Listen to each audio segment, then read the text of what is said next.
Okay, so we are going to discuss this 2-3 guidelines. That is, one is APH, one is placenta previa, and third is Vasa previa. Okay, and there you will get so many SBAs and EMQs from this. Okay, so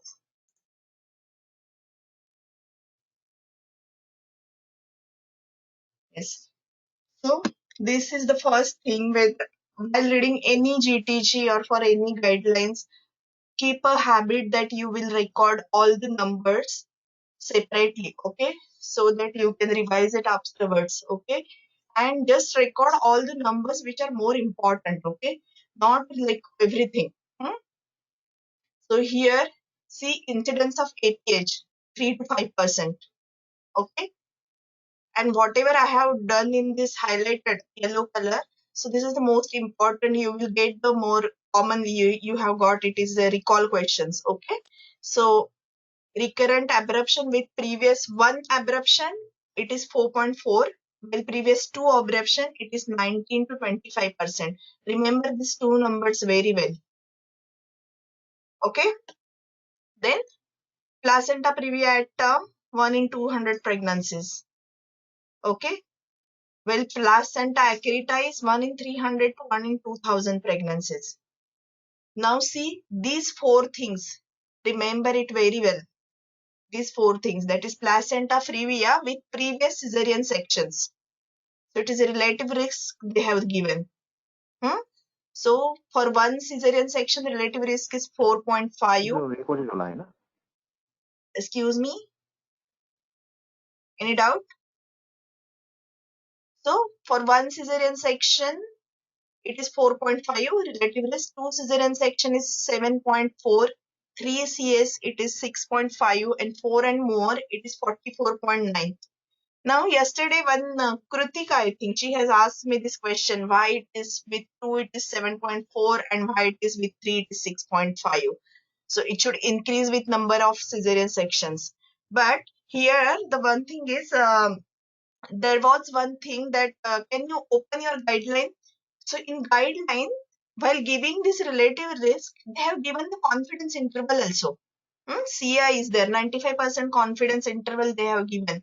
And while you can see for this 1 CS and 2 CS, for one cesarean section, previous 2 cesarean section, the confidence interval is narrow. Okay.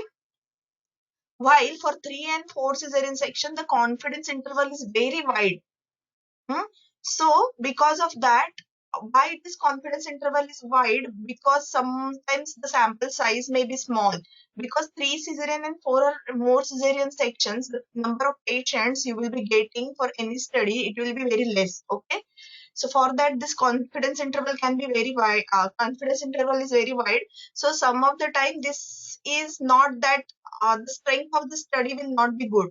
So might be there might be something that is the because of the study is not strength is not good, so there might be some problem with this. Okay, otherwise yes. So remember, with one cesarean section 4.5, with 2 it is 7.4, 3 CS 6.5, and 4 CS it is 44.9. okay, now adjusted odds ratio for placenta accreta after previous uterine surgery, it is 3.4. Remember this also. Okay, now this is one thing. This is again one more thing, that you are getting repeated questions from this, repeated SBS from this. So it is a placenta previa, and previous cesarean section. So the risk of Accreta spectrum, placenta Accreta spectrum in case of previous cesarean section along with placenta previa. Okay. So remember exactly what they have asked in the question. So this is the risk of Accreta spectrum in case of previous cesarean section presenting with placenta previa. So it is 3% with one cesarean section, 11% with 2, 40 with 3, 61 with 4, and 67 with 5. So these are the important percentage. So remember this one, previously recurrence abruption. This is again one more. Okay. Now here, the last thing is Vasa previa prevalence. It is between 1 in 1200 to 1 in 5000. Okay. Then fetal mortality, undiagnosed Vasa previa. Remember, undiagnosed Vasa previa, it is 60%. While survival rate is 95%, where the antenatal diagnosis has been made and planned cesarean has been done. Okay, planned elective cesarean has been done in diagnosed cases. The survival rate is over 95%. While undiagnosed Vasa previa, fetal mortality is around 60%. Okay, so remember this well. Then estimated blood loss in placenta accreta, it is from 2000 to 7800 ml, and blood transfused is around 5 units. So this is according to new guidelines. So these are all the numbers that you should remember very well. Okay, clear till now? And better way, you will also get this habit that please write the numbers. I have this thing collected numbers from all three guidelines and given it here. Okay, so all three guidelines, the number is there in these two slides. Okay, now regarding the definitions. So spotting, definition of spotting is either staining, streaking, or blood spotting. Okay, minor hemorrhage, blood loss less than 50. Major 50 to 1000 ml. Okay, and massive hemorrhage more than 1000 ml or with shock. See, major and massive, there is difference is major, no signs of clinical shock, massive, signs of clinical shock. Okay, or more than 1000 ml. Now recurrent APH, one or more episodes of APH. Okay, so this is called as recurrent APH. Why I am asking this? Because you are going to get this massive or major or recurrent EMQs, and your management will change according to that. Spotting, minor hemorrhage. So all these things, all these terms are coming in your EMQs, and your management is going to differ according to all these terms. Okay. Now, what is the definition of placenta previa? So, gestational age should be more than 16 weeks, and then on ultrasound when placental age is less than 20 millimeters from the internal os. Okay, either an abdominal scan, transabdominal scan, or transvaginal scan. Hello, please mute yourself. Please mute yourself. Excuse me, please mute yourself. So, see, for placenta previa, gestational, to term the patient as placenta previa, gestational age should be more than 16 weeks. Okay, and on ultrasound, the placental age should be less than 20 millimeters from the internal os. Okay, either on transabdominal or transvaginal. Now, placenta accreta or adherenta. So, it is adheres superficially in the myometrium without interposing decidua, only adherent to the myometrium, that too superficially.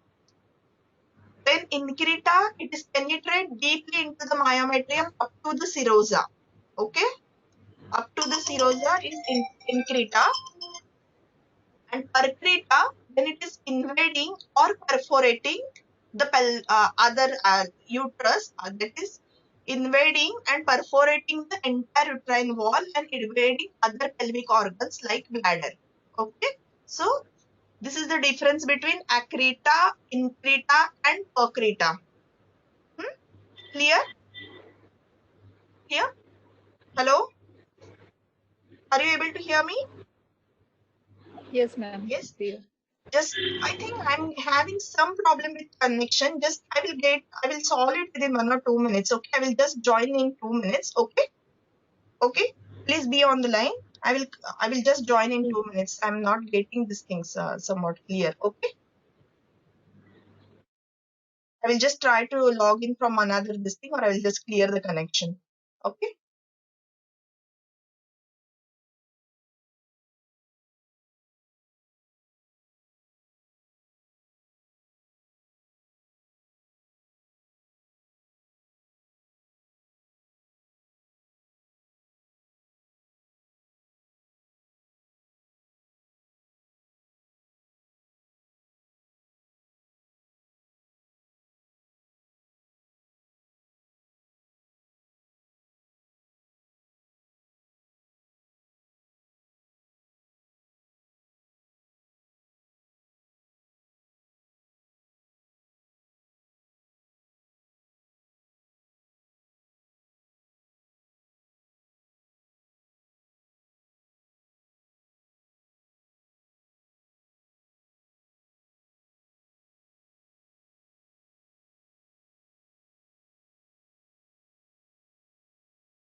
Hello?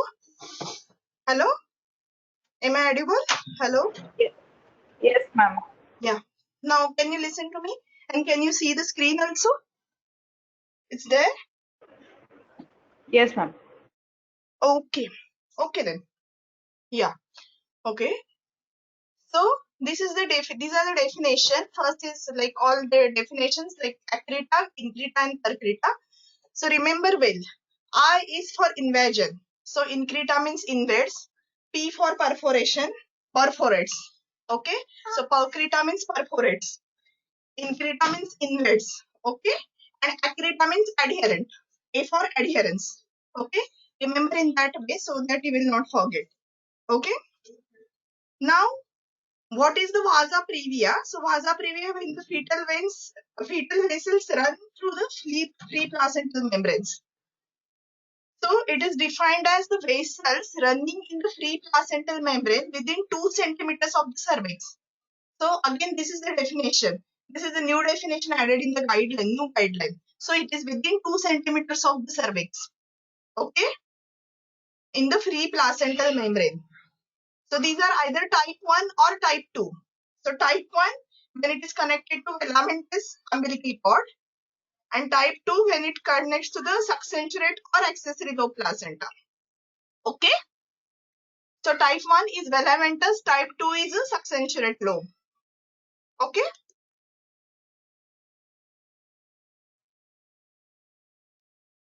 Now risk factors of abruptions. So I will not tell all these risk factors, just have a look at it. Only thing important is regarding SBA point of view, here alcohol and low socioeconomic status. These two are not a risk factor for abruption. Okay. Otherwise, everything else is risk factor. That is, and most important is previous history of abruption. Okay. So most important risk factor is previous history of abruption. And the risk factor which does not include in this is low socioeconomic status and alcohol. Smoking, coke and drugs. In drugs, cocaine and amphetamines. Remember very well. In drug, cocaine and amphetamines. And then all other these things. So all these things are the risk factors for abruption. Now risk factors for placenta previa, previous cesarean sections, artificial reproductive techniques, smoking, second pregnancy within 1 year of cesarean section, and advanced maternal age. Okay. So all these are the risk factors for placenta previa. So these are important for SBS. Okay.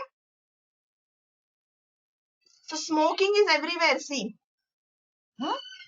Now Accreta now remember history of Accreta in previous pregnancy for risk factor and previous cesarean delivery. Now along with that all uterine surgeries. This include curettage also. This include manual removal of placenta also. This includes postpartum endometritis, myomectomy, okay, and other uterine pathologies like bicornuate uterus, adenomyosis, submucous fibroids, or myotonic dystrophies. Remember myotonic dystrophies also. We may tend to forget because we will remember all these pathologies or all these surgeries, but then we may tend to forget this myotonic dystrophy. Okay. So any uterine surgery or any uterine pathology is a risk factor for placenta accreta. Okay. Any uterine pathology or any uterine surgery. In surgery, it includes manual removal also and postpartum endometritis also. So it is not surgery, but it is a pathology. Now risk factors for Vasa previa. There is a SBA on this also. So it is placenta previa, bilobe placenta, succensurate placenta, ART, and filamentous cord insertion. So placental abnormalities like bilobe placenta, succensurate placenta, and filamentous cord insertion. These are the risk factors for Vasa previa, and along with ART and history of placenta, that is placenta previa also. Now here is one incidence, that is ART. What is the incidence of Vasa previa in IVF pregnancy? It was previously given in previous GTG, but now in this GTG they have removed this. that incidence. I don't know, there might be some change, but previously there was a question SBA 1 in 300. Okay. Now they have removed this. Okay. Now maternal complications. Maternal complications of APH. Any APH for that matter. So anemia, infection, shock. Then because of shock and this thing, renal tubular necrosis, consumptive coagulopathy, PPH, prolonged hospital stay, psychological sequelae, and because of blood transfusion, complications of blood transfusion. So these are the maternal complications and fetal complications. Remember well, fetal hypoxia, because of if they have massive APH, massive antepartum hemorrhage, it will cause fetal hypoxia. Recurrent APH or APH at early gestational age, it will cause small for gestational or fetal growth restriction. Prematurity, it can be either iatrogenic or spontaneous, and fetal death. So these are the fetal complications. Now, see, in placenta previa, in any APH, if you are suspecting placenta previa, avoid vaginal and rectal examination, and also advise to avoid penetrative sexual intercourse. Okay. This can be a SBA. So avoid vaginal and rectal examination also. Okay. And avoid penetrative sexual intercourse. No role of cervical cerclage in placenta previa. No role of cervical cerclage in placenta previa. And no prophylactic tocolysis. Like she is a case of placenta previa. So to avoid preterm labor, we will give tocolysis. No. So there is no role of prophylactic tocolysis in placenta previa. Okay. Now, how are we going to assess this APH? So, that explain all women, all pregnant women to report their antenatal care provider, either it is a midwife or their antenatal clinic or consultant, to report all vaginal bleeding. Okay. Now, whenever a woman comes with APH to midwife, so at the baseline level when she comes, that is midwifery led maternity unit where there is no facilities of operative deliveries. So there what they have to do, they have to do only first assessment, stabilization, and then they should transfer to the hospital maternity unit with facilities for resuscitation and emergency operative delivery. Okay. So at midwifery led maternity unit, you have to only assess and stabilize if necessary. Okay. And then refer to the hospital maternity unit. And now all this APH should be cared by a multidisciplinary team, that is midwifery staff, with immediate access to laboratory, theatre, neonatal and anesthetic services. Okay. So it is a multidisciplinary care is advised. Okay. For all APH. Dr. Mridula, I have a question here. Yes.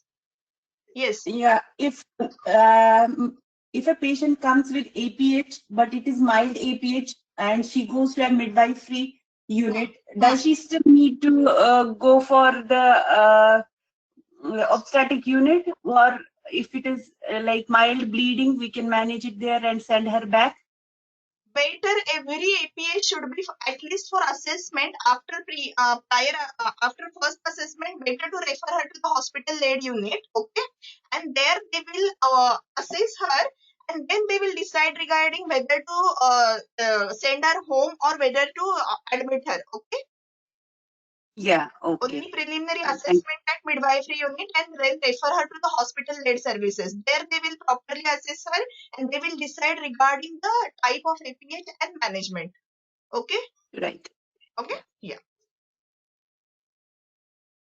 So first establish whether urgent intervention is required or not. Okay? So in that, when a patient is came with a severe APH or something, so like then first you have to take the immediate very short history, okay, like only pain, and then assessment for the extent of bleeding, and for the ABC, that is you have to assess the circulation, okay, cardiovascular condition and fetal well-being. So in fetal well-being, first decide whether the baby is alive or not. Just listen for the fetal heart sound, assessment of cardiovascular status, whether pain is there or not. That is important because you have to differentiate from abruption from placenta previa or other causes. Okay, and then this thing, fetal well-being and mother's cardiovascular condition. This is the important. Don't take in detail history for the first instance. Okay, now where the major or massive hemorrhage is there and patient is unable to provide history. Okay, so in that, acute appraisal of maternal well-being should be performed and resuscitation should be started immediately. So when the mother is not in the position to give history, first start resuscitation. Okay, just assess regarding the mother maternal well-being and first start resuscitation. So mother is always priority and it should be she should be stabilized first before establishing the fetal condition. Okay. So whenever there is doubt that the mother's condition is not stabilized, first stabilize that and then we go for history taking and fetal well-being. Clear? So this will come in EMQs. This will come in EMQs. Okay. Now, if there is no maternal compromise, take full history. Okay. Now, in that history, see if the pain is there or not. Okay. So when the pain is there, either consider abruption or consider labor. Okay. When the pain is there along with hemorrhage, it can be either because of abruption or because of labor procedure. So when the pain is continuous, it is abruption. When the pain is intermittent, consider labor also. So see, you have to read with these keywords, okay, so that you will get to know exactly what points are important. Okay. So in the history, then again determine. First, see whether she is having pain or not. If the pain is not there, the cause can be placenta previa. If the pain is there, differentiate either between the abruption or labor procedure. Okay. Now then determine risk factors. So which risk factors are there either for placenta previa or for abruption. Okay. And then ask regarding whether she is perceiving fetal movements or not and auscultate the fetal heart. Okay. When the antepartum hemorrhage is associated with spontaneous or iatrogenic rupture of membranes, consider always Vasa previa. Very important point. When this APH is associated with spontaneous or artificial rupture of membranes, always consider Vasa previa. And also see previous cervical smear history also. Because sometimes cervical ectropion or sometimes a neoplastic CA cervix can be also cause of the bleeding. Okay. So which causes you are going to rule out is differentiate is placenta previa, abruption, Vasa previa or local cervical causes. You have to differentiate between all four and labor procedure also. Okay. Clear till now?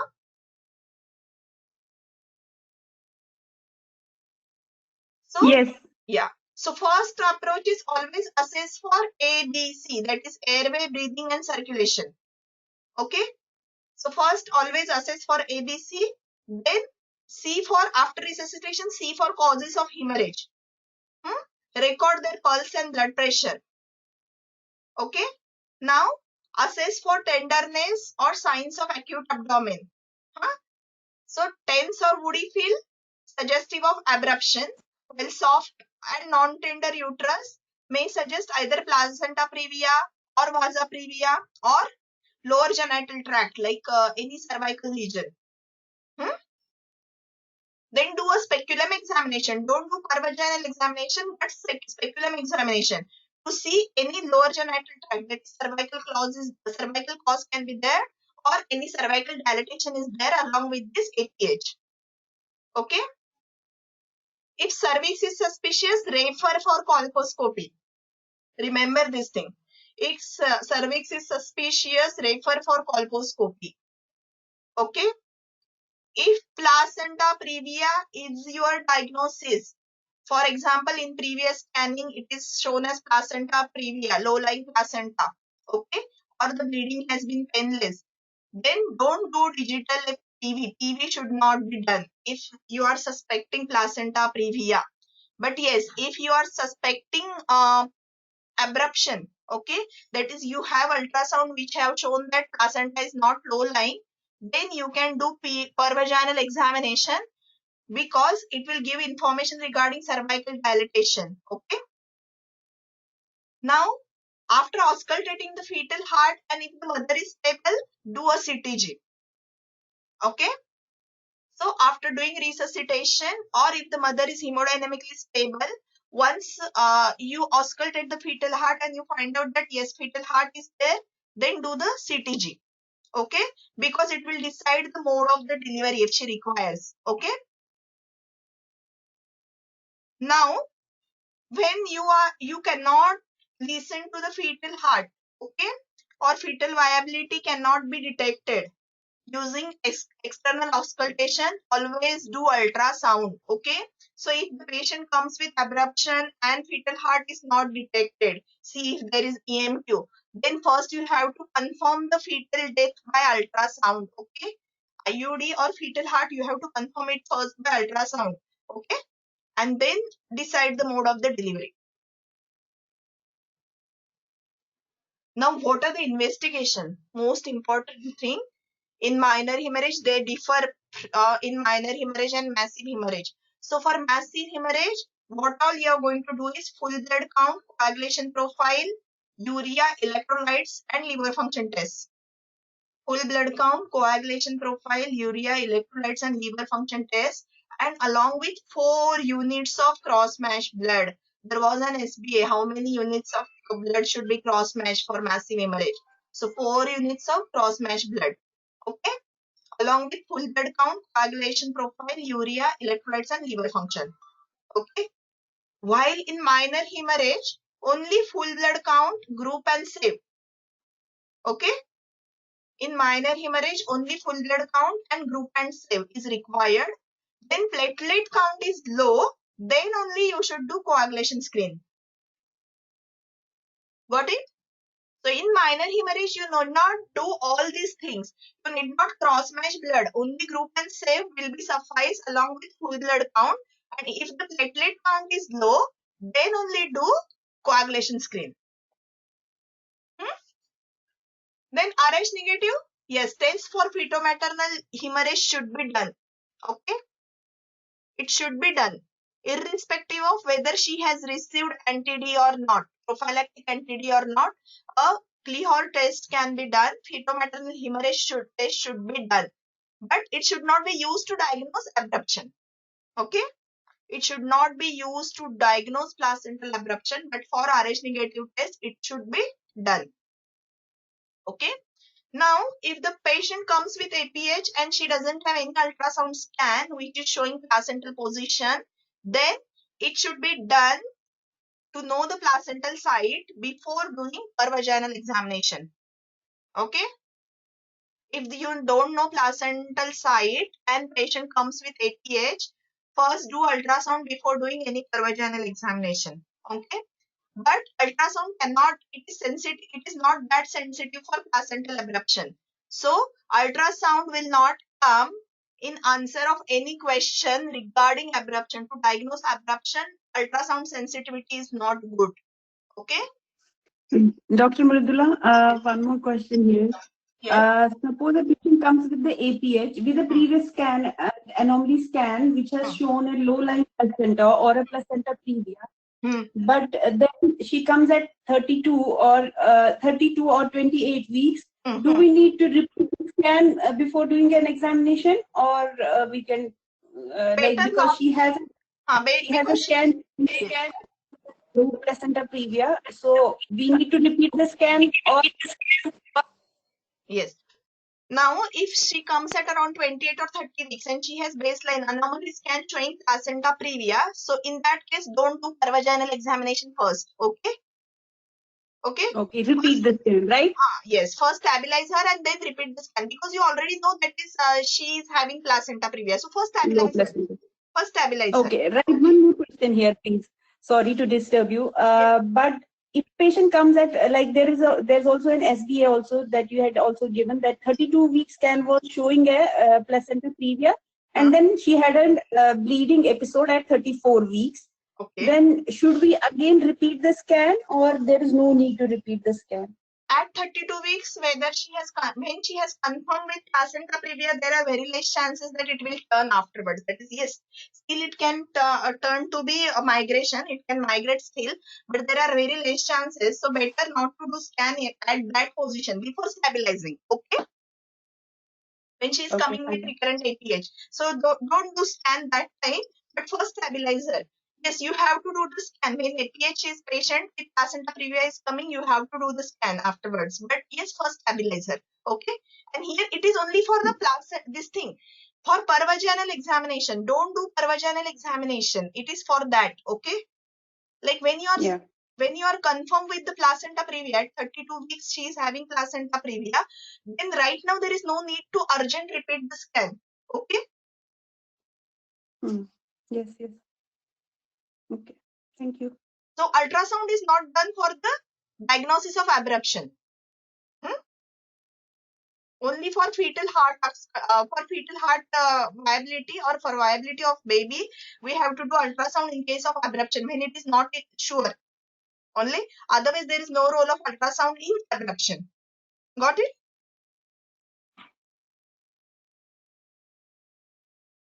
Now see here. Bleeding heavier than spotting or ongoing bleeding, they should be in hospital until bleeding has stopped. Okay, heavier than spotting, so that means spotting need not to be admitted. Heavier than spotting or ongoing bleeding should be there in the hospital, okay, till the bleeding has stopped. Now every woman should be assessed on individual basis. So here what example they have given is previous history of IUD and she comes with some APH with the spotting. Okay. But she has any past history that is significant like previous abruption, then better to admit her. So individualization is required in such cases. Okay. So whenever you are reading an EMQ, so see all the other factors also. Okay. Because they have given the previous history of abruption or IUD, then with spotting also admit her. Got it? But came with just spotting and no prior history, then you can discharge her. You can send her home with spotting. Okay. Then steroids from 24 to 34 weeks, 6 days. Huh? See here. It is till 35 weeks. That is 34 weeks, 6 days, starting from 24 weeks. Okay. Now here one more thing. When spotting is there, which has stopped, and mostly when it is because of any lower genital tract lesion like cervical ectropion, and no abdominal pain is there, tenderness is there, no low-lying placenta is there, and the spotting is from local cause, no need to give steroids. Okay, remember this thing, no need to give steroids when there is only spotting and bleeding. You have identified it that it is not because of any placenta previa or abruption, only because of some local causes. Okay, then no need to give steroids. Now tocolysis, don't give tocolysis who is hemodynamically unstable. Okay, major APH hemodynamically unstable, no tocolysis. Tocolysis is contraindicated in abruption. Okay. So Is it, tropolysis. sorry, Dr. Mridula, is it contraindicated for all cases of abruption, even if it is mild abruption? Tocolysis is contraindicated. Yes. Tocolysis is only indicated in placenta previa, where only for the steroid coverage. Okay. Only for steroid coverage for 48 hours only.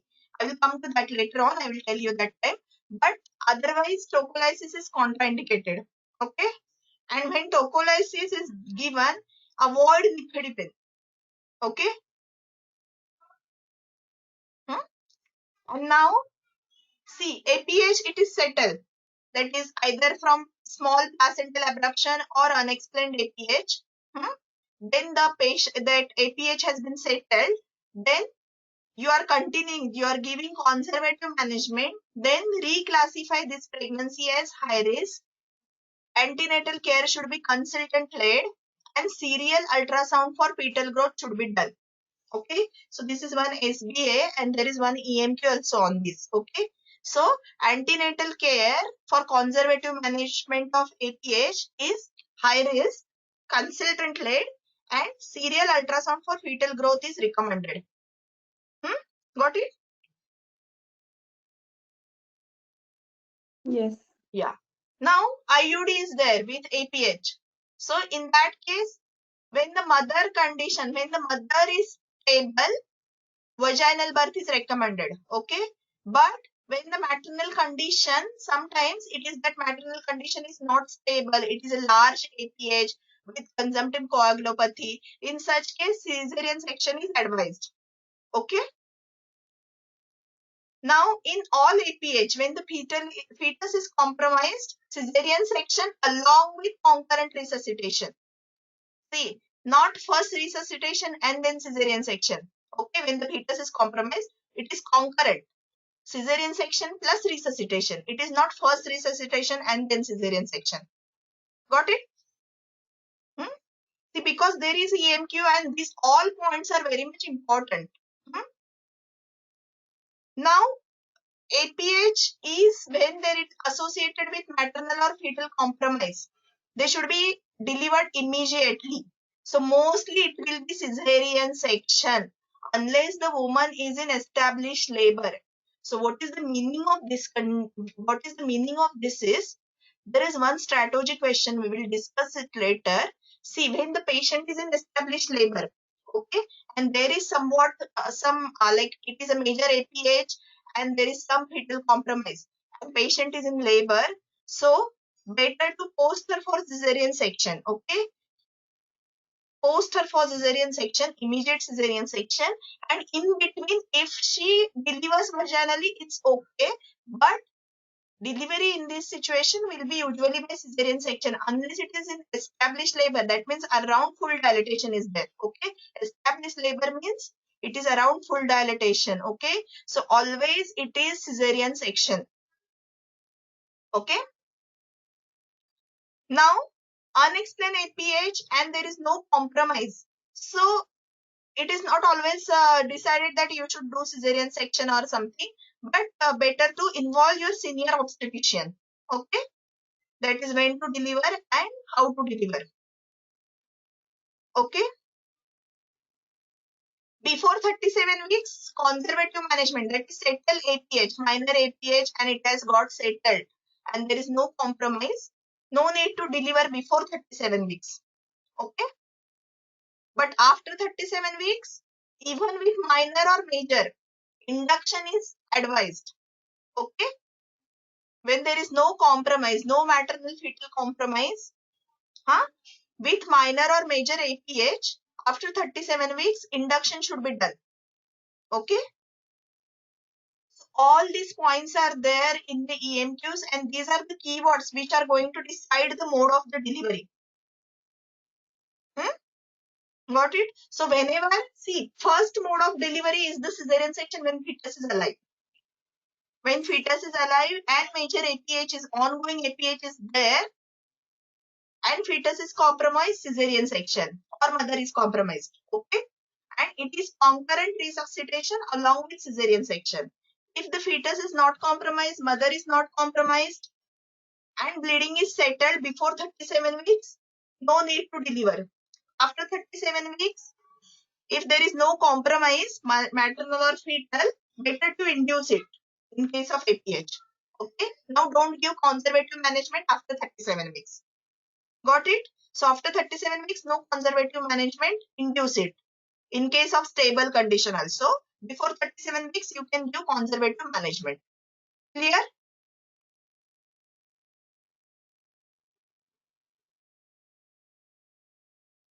Now, continuous fetal monitoring is required in which cases?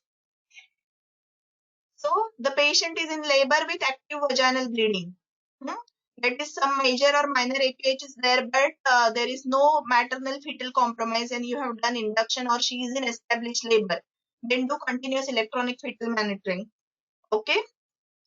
And in case of patient is in preterm labor with either major APH or recurrent minor APH, if there is any clinical suspicion of abruption. See, I have highlighted all these keywords, okay? So these are the things they are going to give you in the EMQs. Okay. Or if the APH is minor also, but with placental insufficiency. So in that case, you will require continuous electronic fetal monitoring. So when you are allowing vaginal birth, you have done induction. In case of minor APH or this continuous bleeding, do continuous fetal monitoring. Preterm labor, do continuous fetal monitoring. Any minor APH also, but if it is associated with placental insufficiency like oligohydramnios or growth restriction. Now, where it is not required, less than 26 weeks, because the viability, fetal viability will not be that much, so better not to do continuous electronic fetal monitoring. And if there is only one episode of minor APH and there are no subsequent concern regarding maternal or fetal well-being, then you can do intermittent auscultation. Only one episode of minor APH and no ongoing fetal or maternal compromise, then intermittent auscultation. Okay, or less than 26 weeks, no fetal continuous fetal monitoring is required. Clear till now? Who will require continuous monitoring and who will not require? So now this is regarding the APH guideline. Now previous slides were regarding APH guidelines. I have combined all the guidelines in the management wise also and diagnosis wise also. Okay. Now, placenta previa, how you are going to diagnose. So first is when you are going to when you are going to diagnose placenta previa is routine fetal anomaly scan. There you have to, it should include placental localization. And first, as fetal anomaly scan, usually we do transabdominal, so we have to see whether it is a placenta previa, whether it is covering the internal os, whether it is on the internal os, or whether it is less than 20 millimeters from the internal os. Okay. And then see, here one hitch is there. There is one point in the guideline. So if the transabdominal ultrasound is not clear at 20 weeks, that is at anomaly scan, when the diagnosis is in suspicion, patient is obese, placenta is posterior and not clearly seen, then do TVS at 20 weeks. So when at 20 weeks anomaly scan, diagnosis of placenta is unclear, the age measurement or anything is unclear, then do TVS at 20 weeks. So first do transabdominal anomaly scan, then if in doubt, do TVS. Now, when the placenta is previa, that is either low-lying or previa. See, now low-lying is less than 20 millimeter, previa is covering the os. Okay. So in both cases, follow up at 32 weeks. And also you should do a TVS, okay, to diagnose persistent low-lying or placenta previa. Now, when it is persistent at 32 weeks also, then additional TVS, not transabdominal, at 36 weeks, okay, to discuss the mode of delivery. And every time cervical length measurement should be done, because short cervical length on transvaginal ultrasound before 30 weeks. So there is a risk of preterm delivery and massive hemorrhage. Okay. So see, first see this algorithm. Can you see the algorithm from the guideline? Can you see? So see, when Yes. it is a low-lying placenta, that is less than 20 millimeter from the os, or when it is a or covering the os on TAS. So consider TVS if it is a posterior placenta or high BMI. When the diagnosis is in doubt, consider TVS also at 18 to 21 weeks. Okay. Now, when it is a posterior or anterior placenta with no previous cesarean section, so in that case, at 32 weeks, repeat at 32 weeks to rule out to see migration. Okay. Then when it is a asymptomatic placenta previa, give steroids and again scan at 36 weeks. And at 36 weeks, you should do TVS. Okay.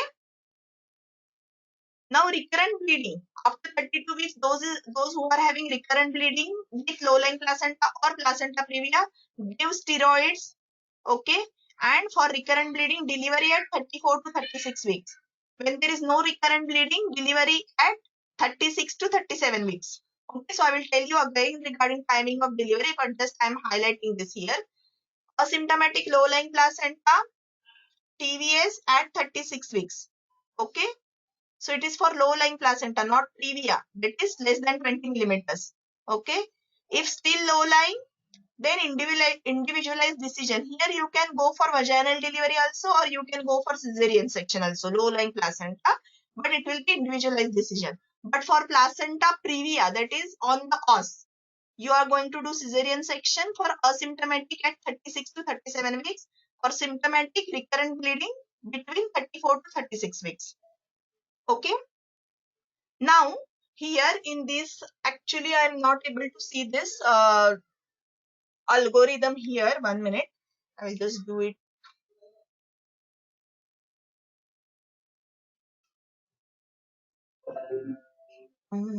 Still I'm not able to see. Okay. 1 minute.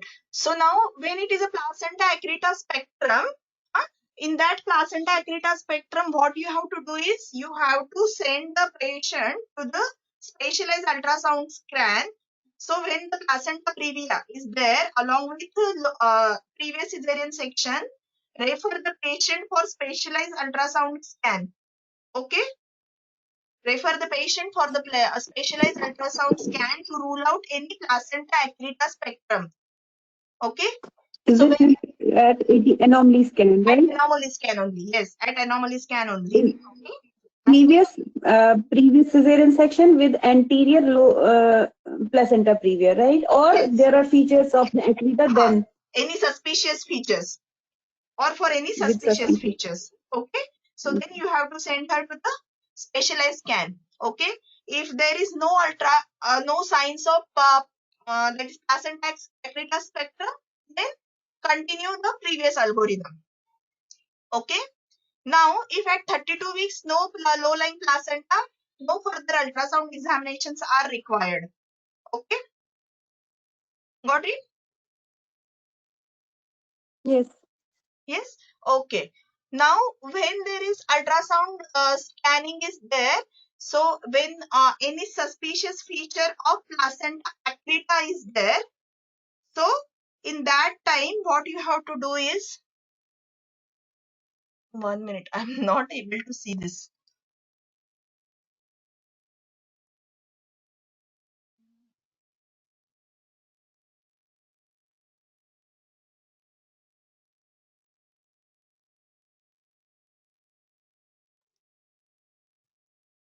One minute, let me open on my either device so that I'm able to see it and explain you in better way.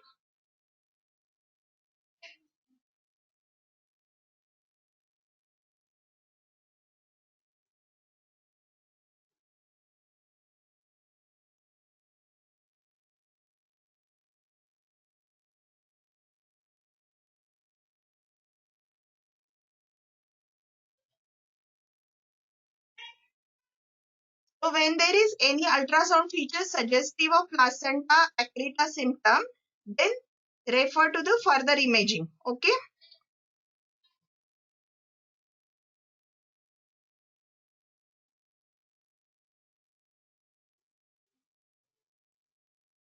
So you have to refer her to the higher center for the care of this placenta accreta spectrum. Okay.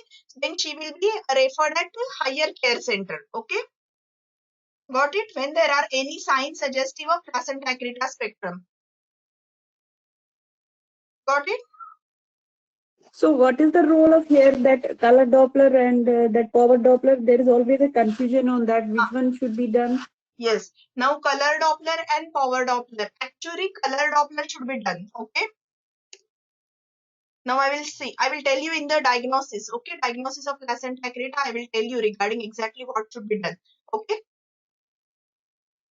So now, when the placenta previa is confirmed at 32 weeks, then she should encourage to follow the safety precaution at home. That is, she should know the distance between the hospital and all these things. She should be warned regarding all the warning signs of bleeding.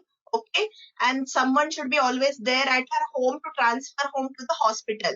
And if these facilities are not available, better to admit her. Okay. If she has not have ready access to the hospital, there is someone is not there with her. Okay. If any problem is there regarding distance, then better to admit her. And if she understand all this implication and the hospital transfer can be arranged immediately, then she can be managed at home also. Okay. Now steroids between 34 to 36 weeks. See here, low-lying placenta, asymptomatic low-lying placenta gives steroids between 34 to 36 weeks. Okay, and when there is a symptomatic placenta previa, that is she have episodes of APH, prior episodes of antepartum hemorrhage, then you can give steroids before 34 weeks also. Okay, but if asymptomatic, no episodes of bleeding, give steroids between 34 to 36 weeks. Okay, so tocolysis only for symptomatic placenta previa, that is came with bleeding or low-lying placenta, and it is only for 48 hours for steroids only. Okay, should not be used in an attempt to prolong the gestation. So tocolysis only for steroids. And so role of tocolysis in APH is only for placenta previa, back to symptomatic, and only for 48 hours for steroid coverage. Okay, clear? Yes. Now, what is the timing of delivery? I have given all the timings at one place only, all for Vasa previa, Accreta, and everything. So, uncomplicated placenta previa, 36 to 37 weeks. Okay, previa, not low line. Okay, previous history of vaginal bleeding or other risk factors for preterm, that is 34 to 36 weeks, 6 days. Okay, so it is late preterm delivery, give steroids and deliver between 34 to 36 weeks, 6 days. Okay. Remember these days, these gestations very well. These are there in SBS and EMQs also. Now, placenta accreta spectrum. Placenta accreta spectrum asymptomatic, planned delivery between 35 to 36 weeks, 6 days. Okay. Placenta accreta 35 weeks to 36 weeks, 6 days. And for Vasa previa 34 to 36 weeks. When antenatal diagnosis of Vasa previa has been done, do give steroids and deliver between 34 to 36 weeks. So remember this timings very well. Ma'am, I have a doubt, ma'am, small doubt. Yes. Ma'am, Yes. complicated previa, then what is the gestational age, ma'am, just for low line? Pardon. I couldn't listen. There was some problem. Yes. Ma'am, if there is no Again, your voice. low line placenta, ma'am. Your voice is breaking. Hello? Yes. Now okay. Now tell me. Ma'am, if there is just a low lying placenta, ma'am, with no history of vaginal bleeding. No history of vaginal bleeding. Am I right? Or low-lying placenta. Only low-lying placenta. Right? Not previa. Yes? Am I audible? My voice is clear because your voice is not coming at my end clear. It's breaking. Hello? Hello? My voice is clear? Hello? Am I audible, girls? Am I audible? Yes, ma'am. Yes, ma'am. Okay. Yes, ma'am. You're audible. Yes. Because her sound, I am not getting her sound actually. Okay, so Kritika, you wanted to ask, you only low-lying placenta asymptomatic. Am I right? Kritika? Exactly, ma'am. Yeah, okay. So it is individualized decision. When low-lying placenta asymptomatic, then you can try also for vaginal delivery also, and it will be decided by senior obstetrician. So you can wait till 37 weeks. And after 37 weeks, you can decide, senior obstetrician will decide regarding mode and timing. okay, thank you, ma'am. Got it, ma'am. Thank you. Okay. Ma'am, can we induce? Can we induce? That will again they have not mentioned, because in that APH guideline they have told that for minor APH you can induce. Okay. And in this guideline they are telling that for placenta, low-lying placenta, you can deliver vaginally, but decision will be individualized. Okay. So Okay. They have not clearly mentioned whether you can induce or not, but always involve senior obstetrician. Okay. For the mode and timing, they have specifically decided for the mode and timing after 37 weeks, decision should be by senior obstetrician. Okay. So remember that such Yes. complicated questions they are not going to ask you in for part 2. Remember that thing. Okay. Okay, ma'am. Thank you, ma'am. They Thank are you, not ma'am. going to ask these things. Only thing, when they have given very straightforward things in the guideline, they are going to ask you that thing. Only thing, you have to catch those points. Okay. So catch those keywords. Okay. That is the only thing required.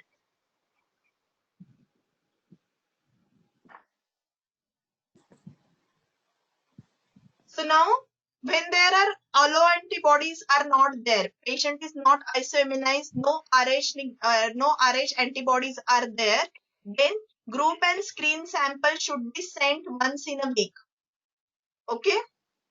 For placenta previa, high risk of emergency transfusion like placenta accreta spectrum or placenta previa. Okay. So you have to send the group and screen sample every week to see whether there is any new antibody formation is there or not. Okay. So this is also an SBA. So what Can frequency, you at what repeat this, please? frequency? Yes. Somebody, can you please Yes, repeat it? yes. So when there is patient is RH negative, okay, RH positive for that matter, but in case, because there is a question of other antibodies, so I am telling you, when in case of patient is RH negative and then there are no significant antibodies, okay, allo antibodies, then you have to send the sample for group and screen every weekly to detect any new antibody formation. Got it? Okay. Now, who should be there? So, always a senior obstetrician and senior anesthetist should be there. Okay? When you are posting it for elective planned section for placenta previa or low-lying placenta also, senior obstetrician and senior anesthetist should be there in the theater. Okay? And then in case of emergency, post her start the cesarean section, but they should be alerted immediately and they should attend the delivery suite urgently. Okay? Or theater urgently. That is senior obstetrician and senior anesthetist. Okay? Remember it well. Now, regional anesthesia. But for but for the placenta previa, this cesarean can be done by person other than the senior obstetrician, right? But Yes. the obstetrician should be there. Senior obstetrician Should be there. And when under supervision. yes, and when other person is doing the cesarean section, the senior obstetrician should be washed. Yes. Okay? Should be washed, but okay, not only present, but should be washed also. Okay, he should assist. He or she should assist. Okay. Now, regional anesthesia is safe for either placenta previa or placenta accreta also. Okay. For anything, regional anesthesia can be given. Okay. But because why? But there is consent should be taken that sometimes it might be necessary to convert to general anesthesia. Okay, that is the conversion risk consent should be taken, but it can be done in regional anesthesia because blood transfusion requirements and hemorrhage related problems are more in general anesthesia. So safe is regional anesthesia. Okay, but only consent should be taken to convert to general anesthesia if required. Okay.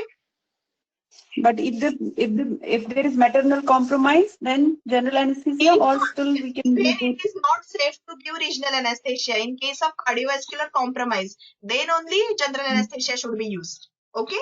Yes. Okay. In case of cardiovascular compromise. Now, this is most important. Patient is Jehovah's Witness who will decline the blood products. For that, autologous transfusion is not recommended. Cell salvage. Okay. Actually, cell salvage, only thing after they should be informed that regarding the interventional radiology procedure. Okay. And cell salvage can be done, but autologous blood transfusion should not be done. Okay. Cell salvage. You know cell salvage. What is the cell salvage? Ma'am, please brief. Yeah, cell salvage. Yes, It is the like the blood which has been lost. Okay, that should be filtered and used again. Okay, the blood loss on table, that blood can be filtered and used again. It has to be passed through special filters. Okay, got it? Like patient Yes, ma'am. tested for this Yes, ma'am. placenta previa or accreta and she is losing blood on the table. So that can be collected and it should be passed through the specialized filters and that can be used for transfusion. So in which cases where the patient declines the blood products like Jehovah's Witness. Okay? Yes, ma'am. Yeah. And rapid infusion and fluid warming devices should be used. Okay? And in extreme situation, O negative blood should be given. Okay? O negative. Okay? But there is no use of autologous blood transfusion. That is, what is autologous blood transfusion is taking the blood prior. Preoperative. Pre-operatively, you will collect 3 points, 4 points, but then it will increase the chances of anemia and increase the chances of PPH. Okay? Okay? anemia and PPH anemia also. and Because of anemia, it will again increase the blood loss during surgery. okay, yeah. So Yes, autologous right. blood transfusion should not be done. Okay. So only cell salvage is recommended, no autologous, and interventional radiology. Who will decline blood products, better to refer them for interventional radiology procedures. Okay. Can you repeat again about the autologous blood Yes. transfusion? Yes. So there is difference between cell salvage and autologous blood transfusion. Autologous blood transfusion is the thing when you are going to take the blood from the patient only pre-operatively. Okay, you are going to save that blood. Okay. While cell salvage is intraoperative, when there is ongoing loss is there, you will collect that blood and will pass through the specialized filters and then will transfuse that blood. Okay. So autologous blood transfusion is not recommended, but cell salvage can be done in case of Jehovah's Witness, the patients who decline the blood products. Got it? Thank you. Yes, ma'am. Yes. Now what should be the surgical techniques? So usually remember that usually it will be a lower segment cesarean section or placenta previa. Now vertical skin or vertical uterine incision can be done when there is a transverse lie and below 28 weeks. Okay. So usually it is a lower segment cesarean section. Upper segment cesarean section is not recommended. Okay. According to new guidelines, it should be a lower segment only. Only thing uterine incision, vertical uterine incision, that means classical section when there is a transverse lie below 28 weeks. Okay. But transverse lie at term, better to do this thing only, low segment section.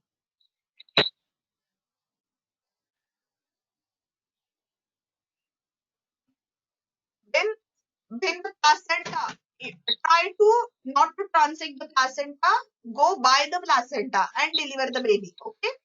Use preoperative and intraoperative ultrasonography to decide where you will take the uterine incision. Okay. Then, Ma'am, yes. any time before 28 weeks, then again it is a lower segment. No. Before 28 weeks, you can take vertical incision. That is classical cesarean section. Okay. Okay. But after Okay. 28 weeks, better to do lower segment only. In case of transverse Okay. lie also. Okay. If it is not a transverse lie before 28 weeks, Go for vertical. still vertical. Before Okay. Ma'am, if 28 exactly weeks, 28 weeks is given, then what is the answer? If exactly 28 weeks is given in the question. they have given below 28 weeks. No, they have given below 28 weeks. So it is at 28 weeks, consider as lower segment. Okay. Ma'am, Thank you, what ma'am. about IUD with stable patient, ma'am? Below 28. IUD with stable patient. No? We will discuss it in EMQs. I will tell you. Okay. Okay, ma'am. Yeah. Okay, ma'am. Just 1 minute. I'm getting on call. 1 minute, please. Okay.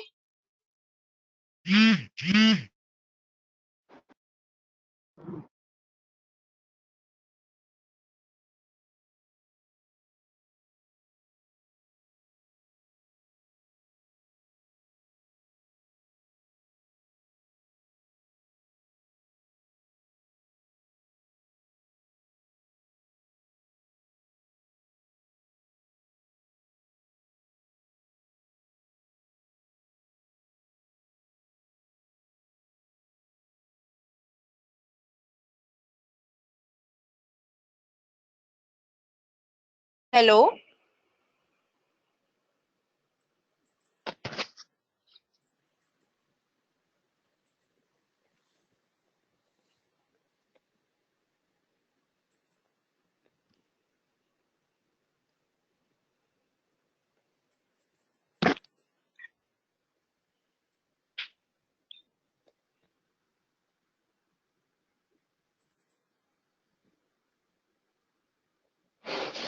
Yes. Okay.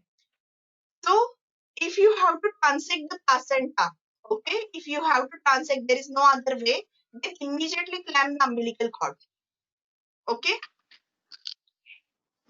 Now, if placenta previa is there, hemorrhage is occurring. If it is not controlled with pharmacological measures, first use intrauterine tamponade or hemostatic sutures like B-Lynch. Okay.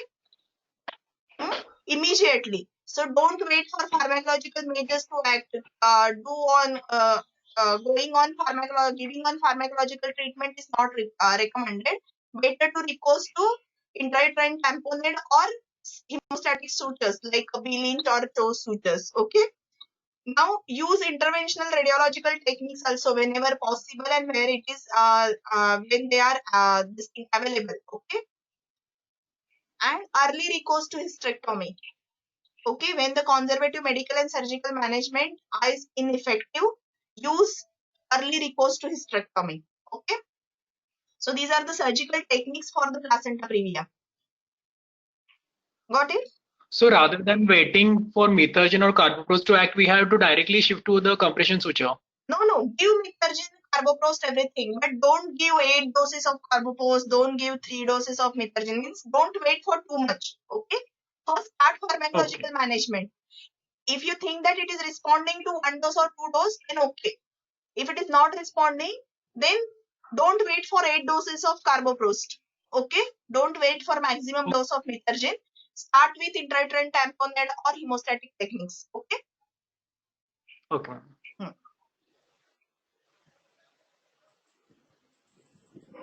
Now, which things causes this failure of intrauterine tamponade?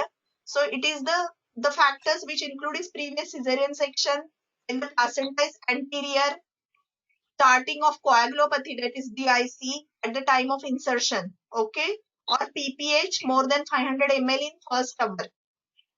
Okay, so these are the factors which are associated with failure of Bakri balloon, that is intrauterine tamponade. Okay. So this should not be attempted in these patients. You can attempt, but then don't wait for too much time. That you just insert the intrauterine balloon and leave it like that. It will control. Okay, you have to see this factor. You should anticipate failure also in these cases and be ready for hysterectomy in such cases. Okay, be ready. It's not that he do not use, but these factors can cause failure. So be ready for that. Okay.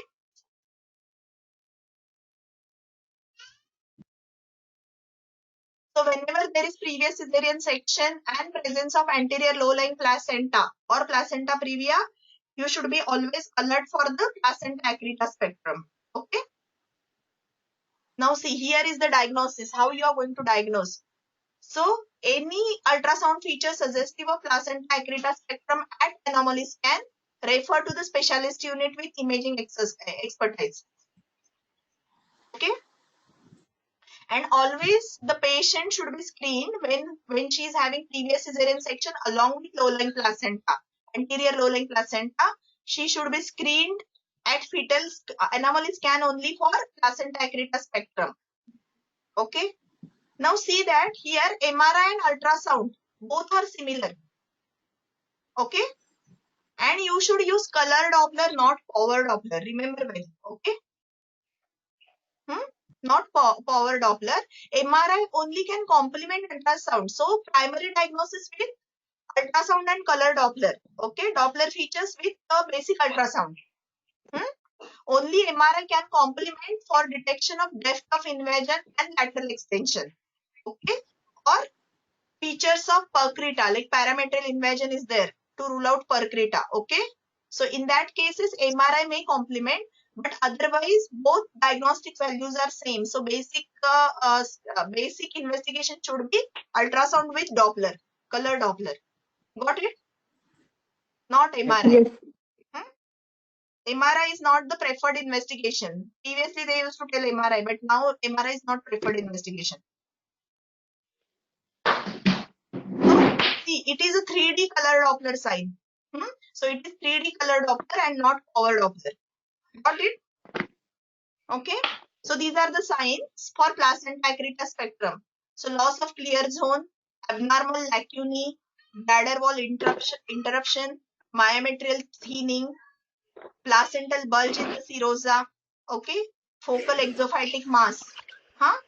And these color Doppler signs are hypervascularity. Utrovesical has hypervascularity, subplacental hypervascularity, bridging vessel, placental lacunae along with feeder vessels, and intraplacental hypervascularity. So just remember these names only. Okay. So these are the things. Basically, placental lacunae, bridging vessels. Okay. And myometrial thinning, bladder wall interruption. So this can be a SBA. For this, how you are going to diagnose the placenta accreta spectrum on ultrasound and color Doppler. Remember, not power Doppler, only color Doppler. Okay. Now, where she should be referred? So once you have diagnosed at 20 weeks, that is anomaly scan, she is having placenta accreta spectrum, refer her to the multidisciplinary team in a specialist center. Okay. So what is specialist center is immediate access to blood product, adult intensive care unit and neonatal care unit, and also expertise in complex pelvic surgeries.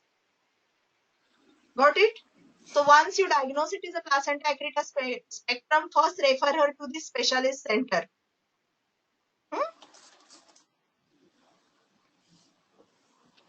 Now, whenever you are taking consent for placenta accreta cesarean section, so basic risk associated with what you have to include in the consent. So consent for basic risk of any cesarean section, consent for massive obstetric hemorrhage, increased risk of lower urinary tract damage, that is bladder injury, ureteric injuries, okay, need for blood transfusion, risk for hysterectomy, and additional possible interventions like cell salvage and interventional radiology. Okay, so you have to take consent for all these things. Got it? Yes, ma'am. Yeah. Now, Yes, ma'am. yes. Now this is important. See, this is the bundle, that is placenta accreta spectrum care bundle. So these are 6 points. 6 points which are important. So first is the consultant obstetrician should be there, and it should be planning and directly supervising delivery. Okay. Consultant anesthetics, planning and directly supervising the anesthesia at delivery. Blood and blood products available. Multidisciplinary team involvement in preoperative planning. That is, in preoperative only you have to take into consideration senior obstetrician, anesthetist, blood bank people, NICU people.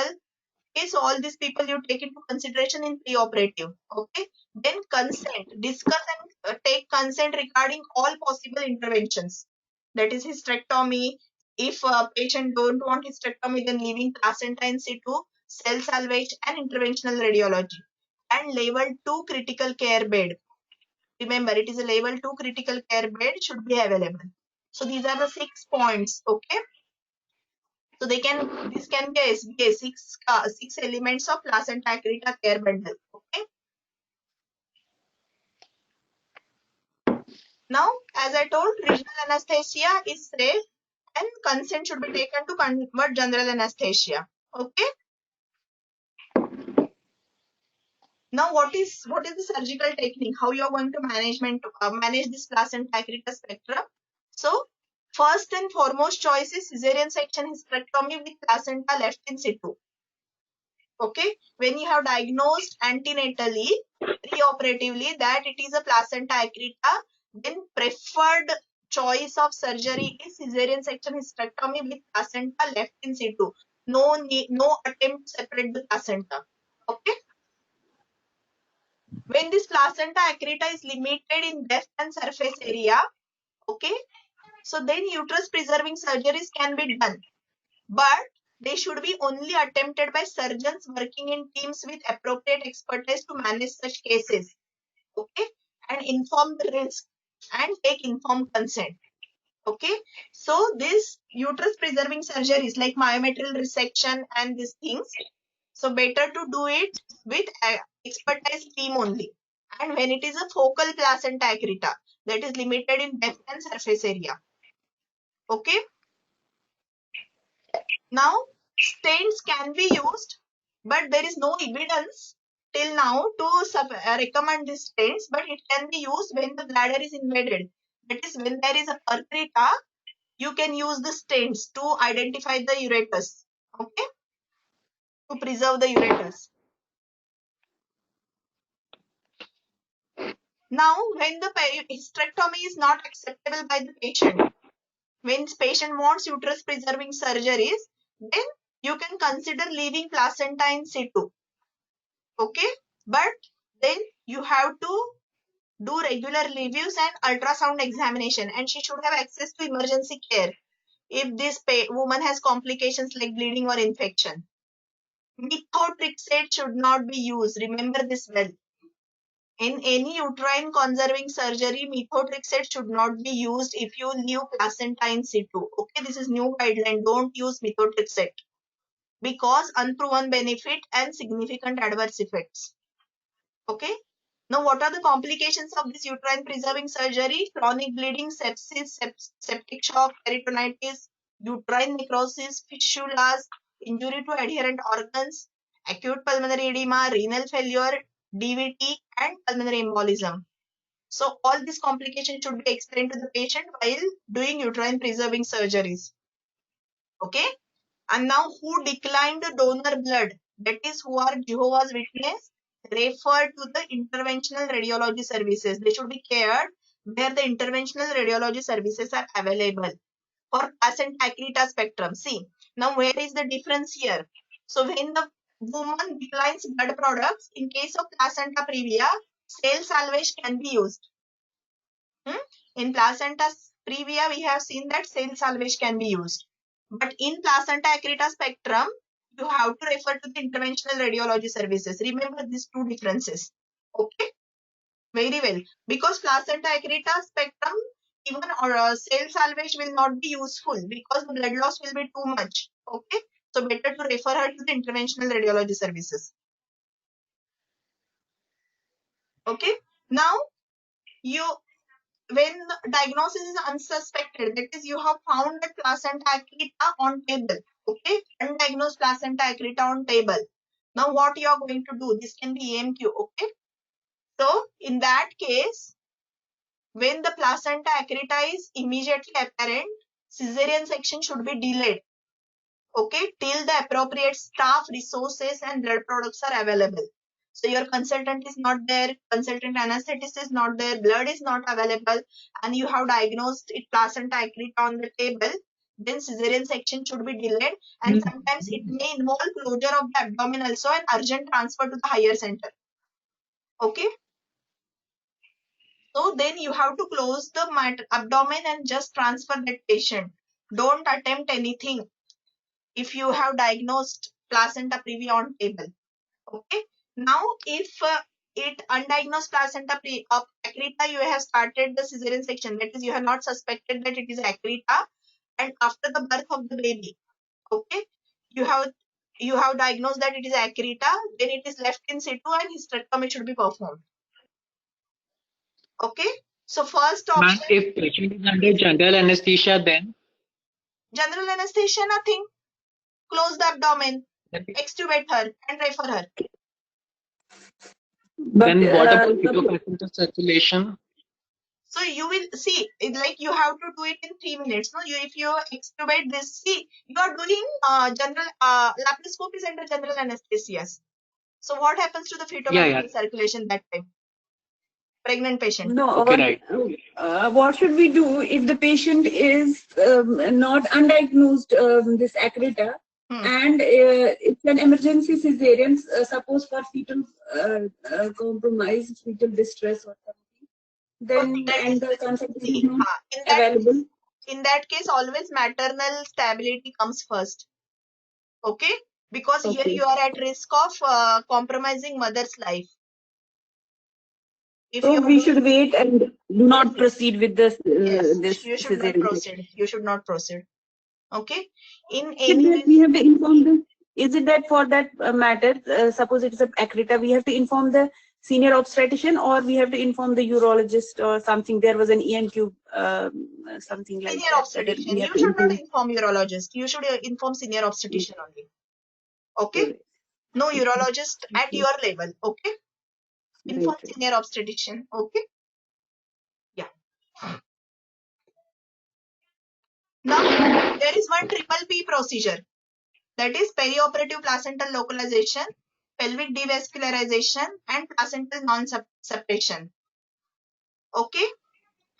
So just for your information, it is called as triple P procedure. Okay. So that involves delivery of fetus via transverse incision, transverse uterine incision above the placental border. Okay. Myometrial excision and reconstruction of uterine wall. Okay. It will reduce the rate of hysterectomy. So sometimes it is a focal placenta accreta. Okay, in that case, this triple P procedure may be useful. Okay. Now, when the urinary bladder is involved, preoperative cystoscopy and stents. Okay. And then limited evidence to support uterus preserving surgery in placenta percreta. Percreta, I am talking about percreta, and they should be informed regarding of high risk of peripartum and secondary complications, including the need for secondary hysterectomy. So I have talked about Accreta, uterus preserving surgery you can do, okay, with giving the woman the choice of this, all informing woman and taking consent of all the complications. But here there is limited evidence in case of percreta. Okay. What about Increta? Increta also, see, Increta and percreta, there is very less defining line. Okay.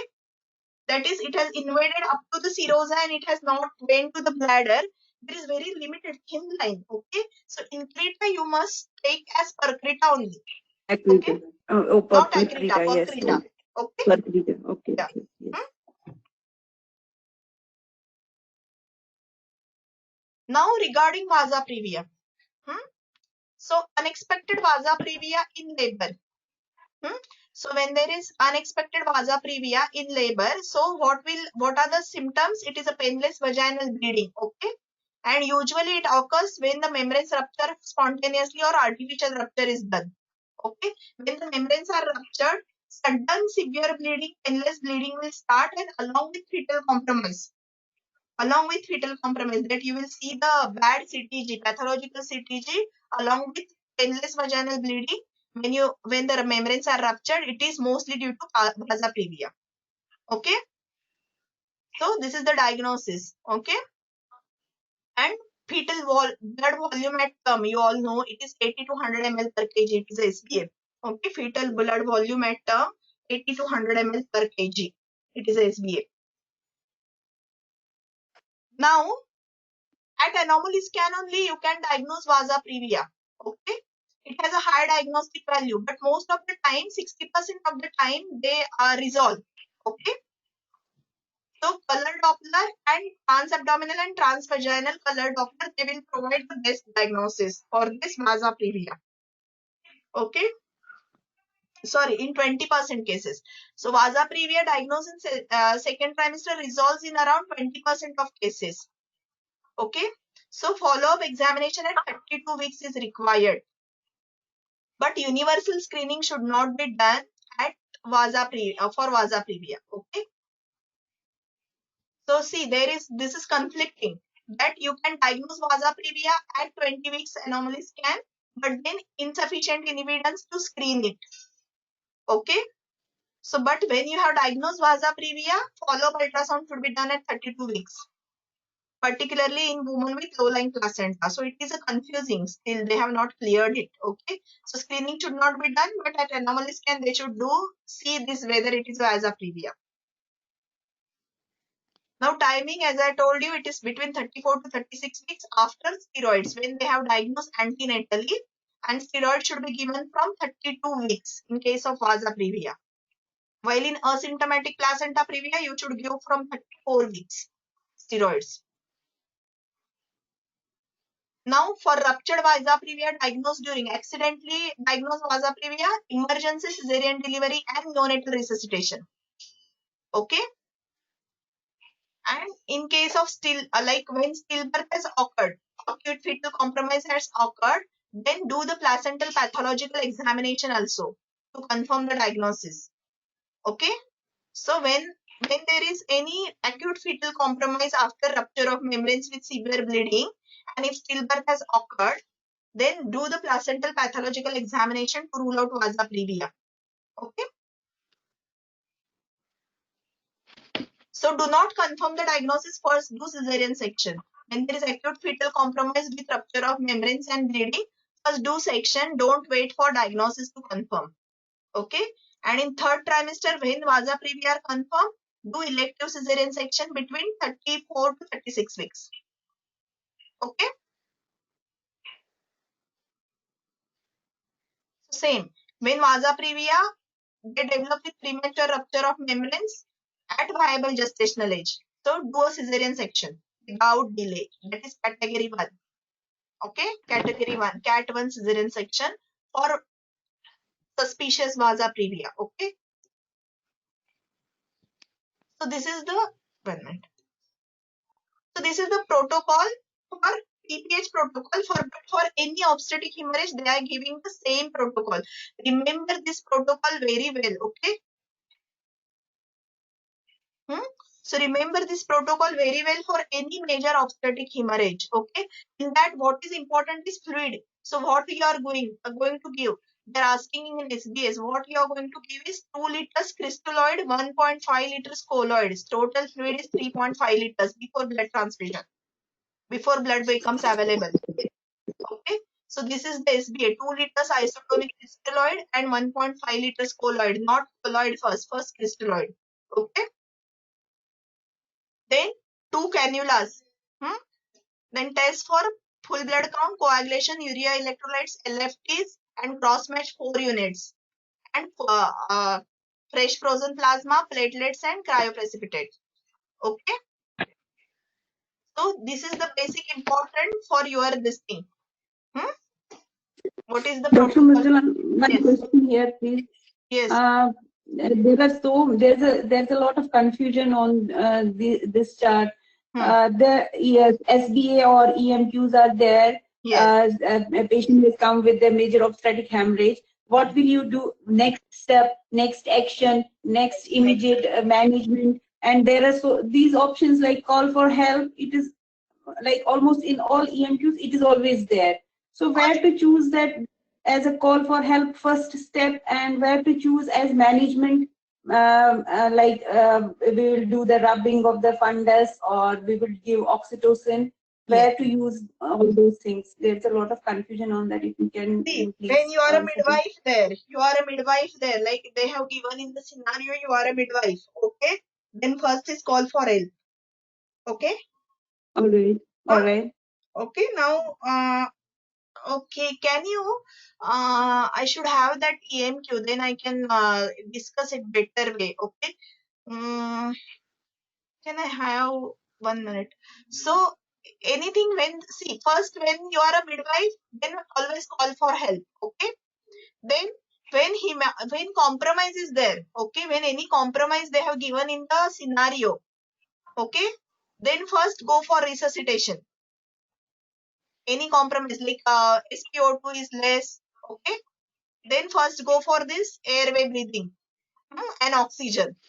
When when the SpO2 is less is given, first go for oxygen. Okay. Depending on the scenario. Okay. Now you have started, you have called for help. What they will give you? You have called for help. Okay. You have sent this cross match and this thing. Then start this fluid first. Okay. Then the next will be start the fluid. And then it is the crystalloid. Okay. Till the blood arrives. Now blood has arrived. Okay, blood has arrived, or you have started, like you have started this fluid, you have sent investigations. Okay, if that matter in APH, then start the blood. Okay, and here this is actually this is a chart from postpartum hemorrhage, because they have not given any separate chart for antepartum and postpartum hemorrhage. Am I right? So this is for antepartum hemorrhage. Once you started this fluid and given blood for cross matching and these things, till the blood arrives. Okay, till the blood arrives, you have to give this fluid. Okay, and see now blood first start with blood. Now first don't start with FFPs and platelets here, because it is not abruption right now. Okay, when DIC is evident, then give FFP and cryoprecipitate. When DIC is evident. Okay, if not, then first give blood. Okay, first give then blood. If DIC is evident, give FFP plus cryoprecipitate. Got it? Okay, now rub the fundus and all these things, they comes in this PPH management. Okay, now you have started all these things, like you have started fluid, then start with rub the fundus. Okay, and before giving anything, first started uterine massage and empty bladder. Okay, and then step by step these drugs will come. So you don't give oxytocin before starting uterine massage. Okay. Okay. I will post that question in the Telegram group. You post that question, we will discuss there. Yes, okay. yes. Yeah. Yes. Okay. Thank you. Yeah. So do we give whole blood or packed red cells? Now it is packed red cells for that matter, because in UK you are not getting the whole blood, you will get all the products. Okay. Most of the time you will get all the products. Okay. So then you have to give. Ma'am, when should we give platelets then? Platelets only if platelet less than 75,000. Otherwise, as a part of massive transfusion protocol, aren't we supposed to give, ma'am? Then it is 1:1:1. When you are giving this massive blood transfusion, then it is 1:1:1. Okay. Okay, thank you, ma'am. So now anti-D. Anti-D, whenever the patient comes with APH, give anti-D despite of any previous doses. Okay. And do FMH test. Okay. So basically give 500 units anti-D whenever patient comes with APH, irrespective of her previous dosage, and do the test for FMH. If it is more than 4 ml, give additional dose. Okay.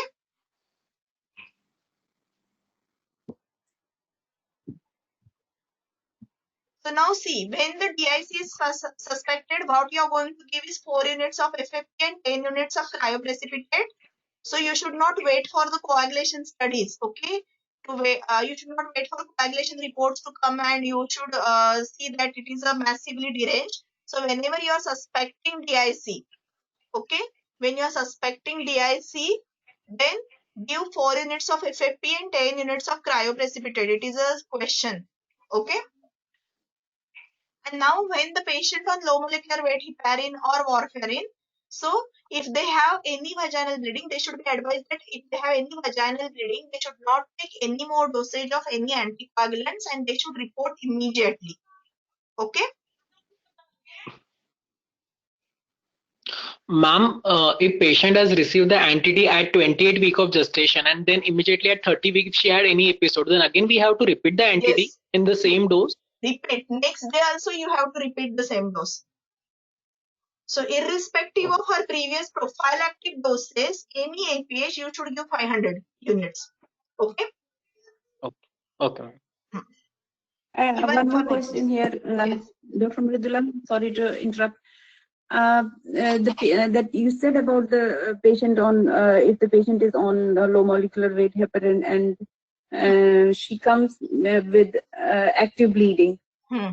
Yes. And if she needs emergency cesarean section, if she is on therapy, if she is on prophylactic dose, it is okay. We don't need to give anything. But if she is at a risk of heavy bleeding, so what should we give in because there is no antidote for the low molecular weight heparin. Should we go for FFP or protamine sulfate can still partially help?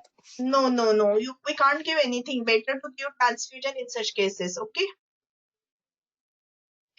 Blood transfusion, right? Yes. Or FFP. Yes, transfusions means depending on her need. Okay. So like blood products you should give. You should not give any drug as such as antidote. Okay. Okay. So complications, you have to anticipate PPH and you have to do active management of third stage of labor. And in that, consider not only oxytocin, but consider combination. That is ergometrin, oxytocin, that is symptometrin. Okay. So better to use symptometrin in these patients to prevent PPH. Okay. For active management of third stage of labor, better to use symptometrin. Okay. And remember these 3 points in postnatal management, that is thromboprophylaxis, debriefing, and incident reporting. Okay, Ma'am, when should the thromboprophylaxis be started? now this is again a gray zone. It is with senior obstetrician's consultation. The risk of hemorrhage and risk of clotting should be balanced. Okay, so till that risk of hemorrhage is there, better to manage with this pneumatic compression and stockings and all these things. Okay, pulsatile devices, manage with those things. And once the risk of hemorrhage is decreased, start thromboprophylaxis. That is, start low molecular weight heparin. Okay. Thank you, ma'am. Yeah. So this is regarding this guideline. So we will discuss the questions also. We will discuss only AMQs. I think we don't have any problem. You don't have any problem in SBS, no? We can just quickly go through the SBAs also, please. Okay, we will. If possible. Yeah, 1 minute. I will first share this.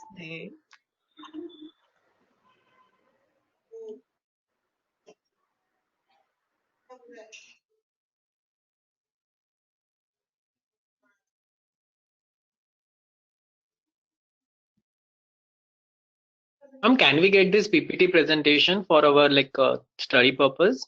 You want PPT presentation? Okay, I will share the recording. Yeah, ma'am, it is really very useful. Okay, no problem. I will try. Okay, I will try to send you. Actually, what happens? No, these files are too large. Actually, sharing is somewhat, but yeah. Okay, no problem. I will try. No problem. Yeah, thank you, ma'am. Yes. Please take lectures for other topics as well, ma'am. Whatever topics are posted, it was very useful and cleared a lot of doubts, ma'am. Okay, thank you. Yeah, please, can you arrange for PPH also, if possible, and ANC, that complicated ANC? Yeah. And contraception as well, ma'am. Contraception is very difficult. Contraception, yes, I will try to do contraception. Definitely, I will try to do contraception. I will do urodynamics also. Okay. Thank you, ma'am. Thank you so much. Yes, ma'am. If anything This complicated ANC is also difficult part. Like one is that uncomplicated antenatal care, nice, and then another is that complicated. Complicated nice guidelines. ANC is not there. Complicated intrapartum care is there. Yeah, intrapartum care. Okay. Yeah, that's what. Yeah. So I will try to do those things. Intrapartum I will try to do, no problem. Okay. So one thing, what we will do is first we will do this SB EMQs fast, okay? And then we will come to the SB. Yeah. Okay. Because the EMQs are more this thing, I think. These are really problematic. EMQs are really problematic.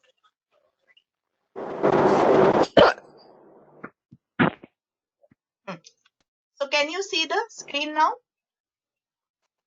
Yeah. Yeah. You are seeing all the question and all the options for 23 to 28? Yes. ma'am. So see, what is the main lead is there is 30 years old second gravida with placenta previa attends the labor ward as an emergency admission. So what is the best management in this scenario? Okay. So first question is, see now, try not to see the options first. First see the question. Okay. Now pregnancy at 30 weeks of gestation, there is an irritable uterus and continuing trickle of blood. The fetus is healthy. Okay. So here what you are going to do? Tocolysis plus observation because uterus is irritable. Yeah, uterus is irritable and she needs steroids also. Basically, steroids is only given in placenta previa for 48 hours only. For the tocolysis 48 hours only for steroid coverage. So here steroid is not in option. Okay, this is a strategy question for that matter. Okay, steroids is not there in the option. If steroid is in the option, go for steroids. Got it? If Yes, such ma'am. a question comes with steroids in option, go for steroids. But here steroids is not there. So it is a tocolysis. Actually, it should be tocolysis plus steroids. Okay. So it is a tocolysis plus observation. Okay. Now, next question is 28 weeks. The tocolysis is given for the steroids, no? Yeah, only for, Tocolysis is given only for the steroids. only for steroids. Yes. Okay. Okay. Actually, what is the case So, for tocolysis? What is the need for tocolysis? Is observation alone sufficient? 1 Is minute. not having I'm not able to hear you. Your voice is very low. Yes. Actually, does she need tocolysis or just observation alone? No. See here. Here the basic thing you have to give her is steroids at 30 weeks. She needs steroid because uterus is irritable and continuing trickle is there. So APH is continuous. Okay. So basically she needs steroids because fetus is healthy. Remember well here fetus is healthy. Okay. So you have to give steroids. Now for the steroid coverage because of irritable uterus you need tocolysis. Then it means that the question is it is an incomplete question because otherwise there is no role of tocolysis in placenta previa. Yes, there is no steroid written. So otherwise the other option can be observation and blood transfusion because she has a continuous trickle of bleeding. So but it is a trickle. It is a trickle. It is not continuous, too much bleeding is going on. It is only just trickle, okay? And here they have given it is irritable uterus. Got it? Uterus is irritable. She is at 30 weeks. The best option here is first steroids. See, it is a strategy question. That's why I have given this, and the options are very confusing in this question. Okay? And if you get this as a question, it will be problematic for you. So that's why I have given this. Okay? So here, If there is no irritable uterus, it's just that uterus is relaxed and continuing trickle of blood, then blood transfusion plus observation will come? Yeah, then it can come. Yes. If the steroids is not there in option, then blood transfusion plus observation can come. Observation. Okay. Thank you. Okay. Now, here pregnancy. Second is pregnancy at 28 weeks of gestation. Woman has bled 500 ml. Okay. But the loss seems to have been reduced. CTG is acceptable. Uterus is soft. So that means there is no major concern regarding the baby here. Okay. And she is at 28 weeks. And blood is stopped. Now the bleeding has been stopped almost. Okay. So now here option is Can she yeah, it is Observation. no, it or is observation only? Now yes, here confusion is whether only blood transfusion plus observation. Where observation alone or blood transfusion plus observation. So because she has blood transfusion plus because she has it is a major hemorrhage. Okay, it has a significant blood loss, major APH. So blood transfusion plus observation. Okay, got it? Yeah. Now there are no fetal movements. Ultrasound confirms intrauterine death. Grade 3 previa. Elective LSCS. Yes, it is elective LSCS. Yes, because it is a IUD. Okay, it is a IUD and no bleeding right now. But it it is a grade 3 previa. So for grade 3 previa, you are not going to do vaginal delivery, you are going to do section. Okay, so it is an elective LSCS, no need of emergency section. Okay, now grade 4 previa, no blood loss till now, transverse lie at 38 weeks.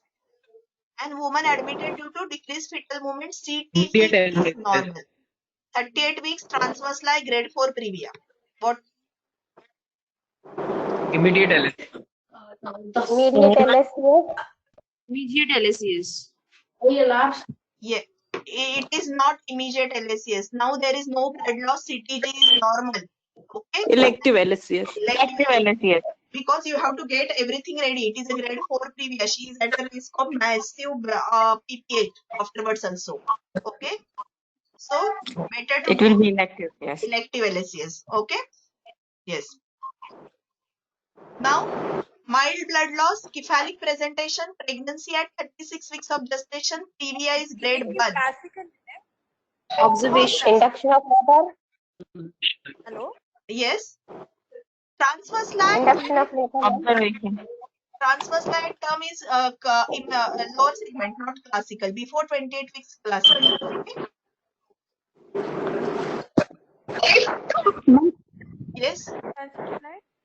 Ma'am, lower vertical is also there, no? They have not mentioned as classical. They've told only it's to be a vertical incision. So lower uterine can be given. Above the placental border. Above the placental border. Okay. The major aim of this is avoid the placenta. You should not transect the placenta. Aim of the section, any section for that matter in placenta previa. Okay. Avoid cutting of placenta. Okay. 27 is yes. Now 27. This I am also not convinced regarding we can just go for observation only because she has a mild bleeding cephalic grade 1 placenta 36 weeks only. Why should we induce her? Yes, yes. Actually, I am also not convinced for this answer, but it is a strategy answer, so I have given it like that only. It should be observation only. Above 37 weeks, you can induce. Yes. Yeah. After 37 weeks, you can induce, but at 36 weeks, okay. But only thing here, what is going in favor of induction is there is a mild blood loss not given, whether it has stopped or not. Okay. So this question is somewhat incomplete. What is the final answer for 26? We will go for immediate classical LSCS or elective LSCS? Elective LSCS. No classical, no, No ma'am? classical, no classical. Elective LSCS. Thank you. The only reason is decreased fetal movements. Excuse me? Decreased fetal movements, but CTG is normal. They have given CTG satisfactory. Elective LSCS. So elective LSCS. It is not that you are going to do after 10 days. Okay? Only thing you will plan it and do it. It is not category 1. Okay? You have to just rush to the theater. It is not like that. Okay? 26 number question. If she is having this repeated complaint of decrease in fetal movement, means previous admission was for the decreased fetal movement, and again she's coming with a decreased fetal movement at 38 week of gestation. Yes. So is it like we will go for immediate LSCS? Immediate LSCS, if it is repeated, yes, definitely it is a immediate LSCS because there is concern regarding no fetal well-being. Okay, if repeated fetal movements are repeated, this thing decreased fetal movements. For placenta is not bothering. Placenta will not bother. So it can be a cat 2. Now they are not given categories. Okay, it can be cat 2 or cat 3. Okay, not cat 1, not category 1. Okay. So now, yes, 27 still it is confusing, but the strategy answer is induction of labor. Okay. And why they are telling it, it is don't wait for any complications to occur, better to induce. That's what the explanation they have given there. But I am also not very much convinced regarding that explanation. Okay. Now, the pregnancy at 37 weeks of gestation, grade 3 previa and blood loss. The immediate LSCS. Immediate LSCS? Yes, it is immediate LSCS. Okay. Okay. So these questions are clear? These EMQs are clear? Yes, ma'am. Now we will go to the next set. Yes, ma'am. Can you see? Yes, ma'am. Yes, All yes. questions and this thing. So here it is a primee admitted at 32 weeks with bleeding of 150 ml. Uterus is tense. Fetal parts are difficult to palpate and sympathio-fundal height is 36. So the diagnosis is abruption. Am I right? Abruption with concealed hemorrhage. Okay. So somewhat concealed because RP clot should be also there because it has become the uterine height has increased. Okay. Blood pressure is 100/60, pulse is 110. So now what is the management in each scenario? If there is a transverse lie and intrauterine death.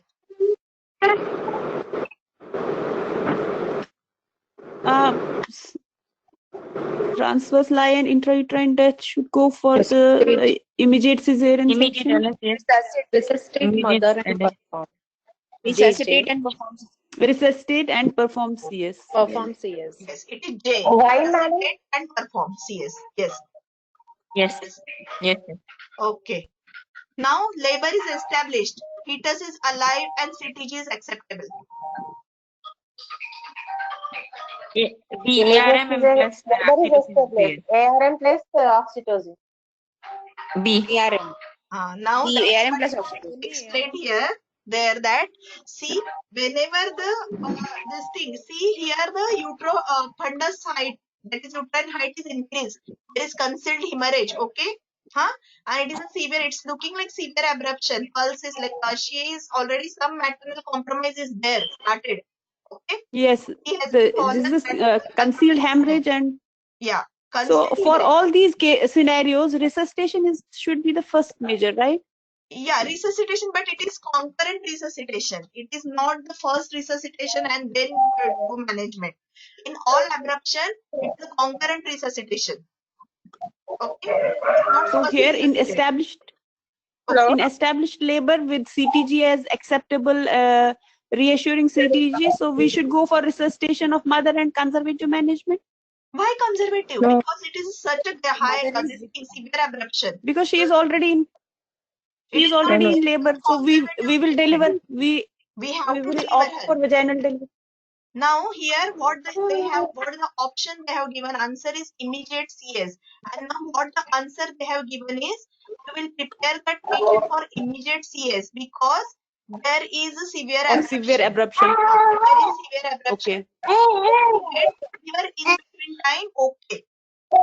If she delivers vaginally till you take her to the theater, it is okay.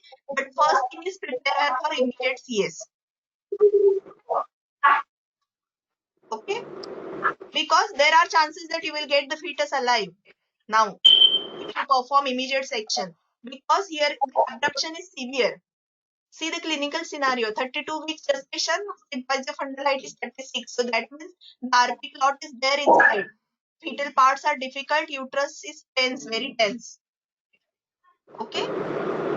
Yes. So it is a severe abruption. That's why this leads immediate are very important. It is an immediate CS. So that in that case you are going to serve. You may get the fetus in well condition. Okay. Now, if the labor intrauterine death and labor is ongoing, then also we need to go for the because the patient is not patient. Okay, this is not given. Vitals are not given. Yeah. No, given. It is given, right? The vitals are given. Vitals are given. She is having maternal compromise, right? So this patient also needs a cesarean section. No. Even if it is an IUD. It is a IUD. No. ARM and oxytocin, right? But the patient has severe abruption with maternal compromise. Maternal compromise has started. Okay. So first do ARM and oxytocin and then be ready for cesarean section. If she doesn't progress, do section. Okay. Okay. If she doesn't progress, do section. Okay. So now, But in IUD, ARM is not allowed. But in case of concealed, can we concealed hemorrhage, you have to get rid of that things, no? Otherwise, it will cause DIC. In concealed hemorrhage, we have to always do ARM. Why you are not doing ARM? Also in IUD cases, ma'am. Why you are not doing? Because there is a collapsed skull and all these things. Okay, so it will not cause cervical. It will not progress the labor. Okay, because that fetal part will not this thing apply the cervix well. It will not get applied to the cervix well. So you are not doing ARM in case of IUD. But here it is a fresh IUD, so there is no question of that things. Okay. Okay. Now again an ultrasound. Ultrasound confirms intrauterine death. Confirms intrauterine death. Then again we have to go for the ARM and oxytocin. Yes. Ma'am, what's the answer for 31? So 31. Now here, see. Now wait 1 minute. So for 31, it is intrauterine death and labor process ongoing, resuscitate and perform CS. And here do the ARM and oxytocin for 32. No, I don't understand. But you said for 31 it actually, is yes, I said ARM and I am also all confused with all these EMQs. Yeah. So what is the answer for that? 31? It is resuscitate and perform CS because the mother is compromised. Yeah. Okay. Yeah, that's and perform CS, and for 32 do ARM and oxytocin. Okay. Actually, they are confusing. See, if the patient here is in labor and she is having an IUD with labor in process ongoing, the mother is compromised. That mother is compromised everywhere in all these scenarios. Everywhere it should be. Here we are going. Here we are going for CS, and the another scenario it is showing again mother is compromised and the ultrasound is showing an IUD, but there they have given the answer as ARM and oxytocin. And they are not mentioned regarding labor also, whether the labor is that is what there it is slightly confusing. But if the labor is ongoing, ARM would be more acceptable. But actually it should be 30-second oxygen. Yeah, it should be actually for labor, it should be oxytocin because the process is there. While IUD, only IUD and no PV findings, then better to go for these things, resuscitate and perform CS. Then if labor is not settled. Correct? Can you turn the lights off when they're not speaking? Yes. Somebody's child is crying. Please. Please mute. Background noise is too much, doctor. We cannot hear much. Yeah. Please mute yourself. I can't mute anyone. Please mute yourself. I can't mute anyone. Who is there? 1 minute. I will see. I think okay. The noise has stopped. No, still it is there.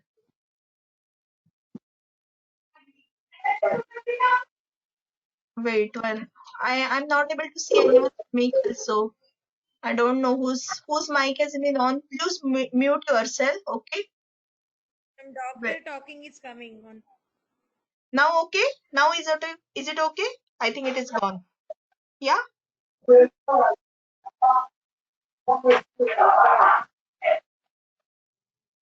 Okay. So now these answers are very much confusing for these questions. Still I am giving you strategy answers, okay?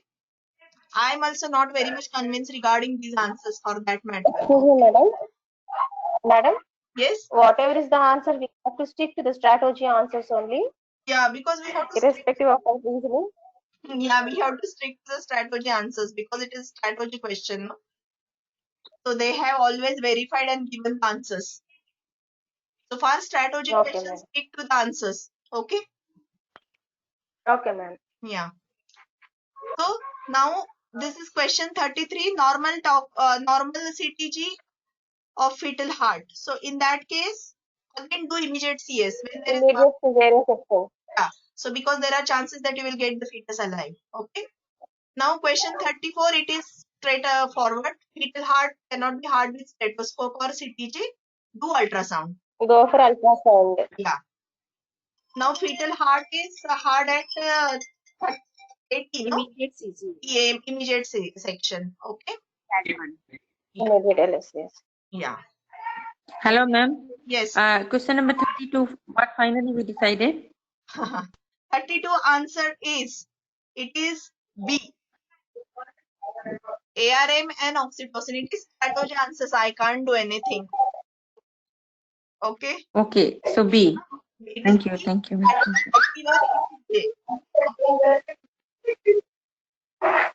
Okay. Now this is the most of the you people have Someone gone is wrong. disturbing, please. Please mute your mic. I can't mute anyone actually. I'm not able to mute anyone. Please mute your mics. Voice. Please mute your mics, please. Someone only name is doctor. They have not given their name. Their mic is on. Please mute your mic. I don't know. Only doctor and dot is there. Who is there? Please talk. Please mute your mic. Okay. So now question 36 to 38.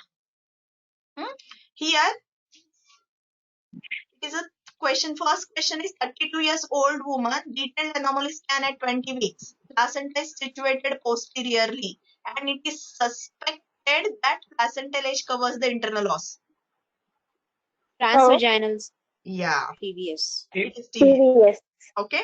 So many people have gone wrong with this, so I'm just discussing. These are very straightforward for that matter. 32-year-old woman. Madam, what are the other indications for TVS? BMI and posterior placenta, right, ma'am? Posterior and doubt is suspicious, like placenta previa, when you can't make out the exact location. Okay. Okay, ma'am. Okay, ma'am. Thank you. Now, 32 years old woman, BMI 35, previous 2 cesarean sections, found to have an anterior placenta at 20 weeks, and further imaging has arranged at 32 weeks. But finding 1 minute, please 1 minute.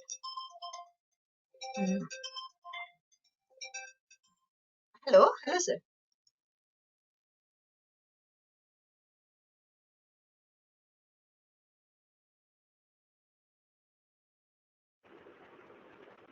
Could anybody tell me the answer for 36 and why? Transvaginal ultrasound is the answer, ma'am, for the doctor. If there is any suspicion of placental location, like posterior placenta situated. Okay. Okay. Okay. Yeah. Okay, so 37. Question 37. 35 BMI, 32 years, previous 2 cesarean section. 22 weeks scan, low-lying anterior placenta. Okay. Sorry, or not low-lying, only anterior placenta. Further imaging is arranged at 32 weeks. Findings are similar, but quality of ultrasound image is poor. MRI. Here MRI, because ultrasound, if it is poor, then we should go for MRI. Okay. Here, Ma'am, if the image was madam? color Doppler, no, ma'am? Yeah, no, ma'am. Color Doppler. Ultrasound and color Doppler. Whenever you are doing ultrasound, you are doing color Doppler only. Color Doppler also. Whenever you are doing That is ultrasound, implied. Okay. Because it comes in every ultrasound machine, there is color Doppler. So you are doing with color Doppler only. You are seeing these findings with color Doppler also. Okay. But when the quality they give the option that I got confused. Yeah. So when the quality is poor, go for MRI. Okay. MRI. Okay. When you have to confirm the findings, go for MRI. When you are not sure. Okay. Now 28-year first pregnancy, details scan at 20 weeks. Yes. Ma'am, I have a doubt. Is the visualization was poor due to abdominal fat, right? BMI 35. Can't we go for transvaginal ultrasound? Here, at 32 weeks. 32 weeks, they have not mentioned regarding this. You have to do either with transvaginal and transabdominal also. Okay. So, but with transvaginal also, we are not sure that we are going to get the good image here. Okay. Because here it is very much, it is going in favor of Accreta spectrum. Okay. It is not only low-lying placenta, it is going in much favor of Accreta, previous 2 cesarean sections with anterior placenta. And when you are in doubt, go for MRI. When you are in doubt for placenta Accreta, go for MRI. Okay. Now don't comfort with TVS and these things. Go for MRI for placenta Accreta spectrum. Okay. Yes, ma'am. Thank you. So now 28 years, 20 weeks, she has a detailed scan showing placental age is 1 centimeter. Okay. Findings are confirmed by transvaginal scan. And pregnancy is otherwise uncomplicated. So imaging at 32 weeks of the scan. Imaging at 32. 32 weeks. 32 weeks. 32 weeks. Okay. 32. 32. It is F. Okay. Got it? Yes, ma'am. Yes. So clear. Only thing, this question, this abruption question is doubtful. Otherwise, everything almost they have given okay only. All answers are, there is no problem. Okay.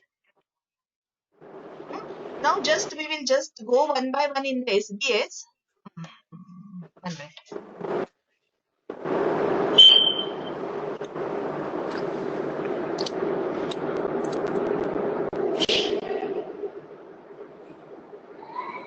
So yes, first question, I think there is no problem. Following are recognized risk factors for, yes, except alcohol. Yeah. Alcohol and economic Yeah. Now, following statement is true regarding placenta previa. Yes, answer. A. Yes. PUA scanning is of use in obese woman, okay? Because we have confirmed transvaginal scanning in obese woman. Otherwise, transvaginal scan is safe. It will not lead to hemorrhagic complications, okay? MRI is not at all superior for diagnosis of placenta previa. Full bladder is not required for transvaginal scanning. Bladder should be empty for that matter or partially filled, okay? And in case of placenta previa, 50% women diagnosed as having low-lying placenta in second trimester. Almost 90%.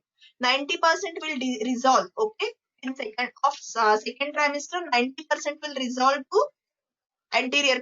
That is not low-lying placenta. Okay, in second trimester. Yeah. Now question 3.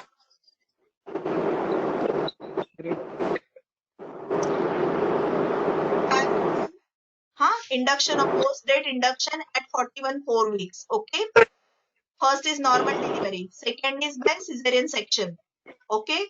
Now see here. Cervix is 2 centimeter. Vertex at -1. ARM done like here. Oxytocin started. Epidural started. Okay. 3 hours later, severe pain. Reassuring toco. Previously CTG normal. Now it shows artificial decelerations with recovery. Difficulty in peaking fetal heartbeat. VP. Category 1. Yes. Grade 1 cesarean section. Grade 1 Diagnosis here is diagnosis Rupture rupture uterus. uterus. Scar rupture. Okay. Scar rupture. It is, yeah. Yes, I'm not able to listen to you. Gastrotomy is not in the options, so grade 1 cesarean section. Excuse me, any doubts? I'm not able to hear actually.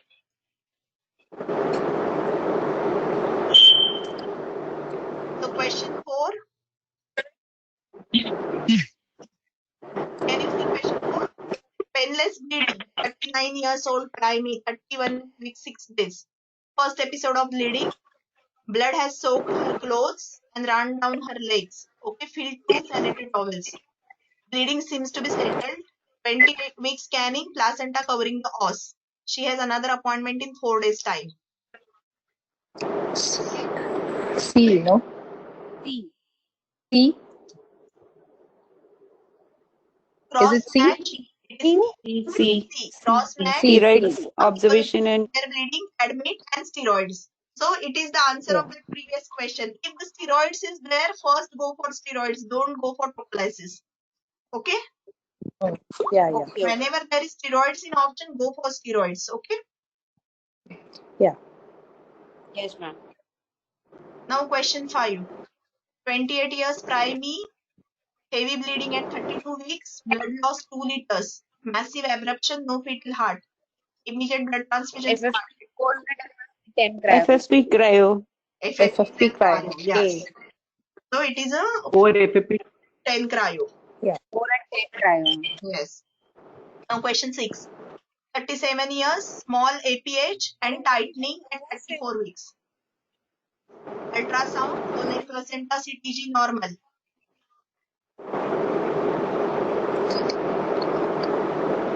Yes.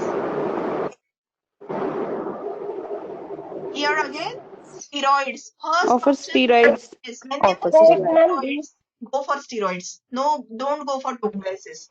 Okay? Okay? Clear? Yes, ma'am. Yes. Yes, ma'am. Now this is Ma'am, the it's 34 question. to 3 weeks, ma'am. Yes? It is 34 to 3 weeks. You have to give steroids till 36 weeks. Okay?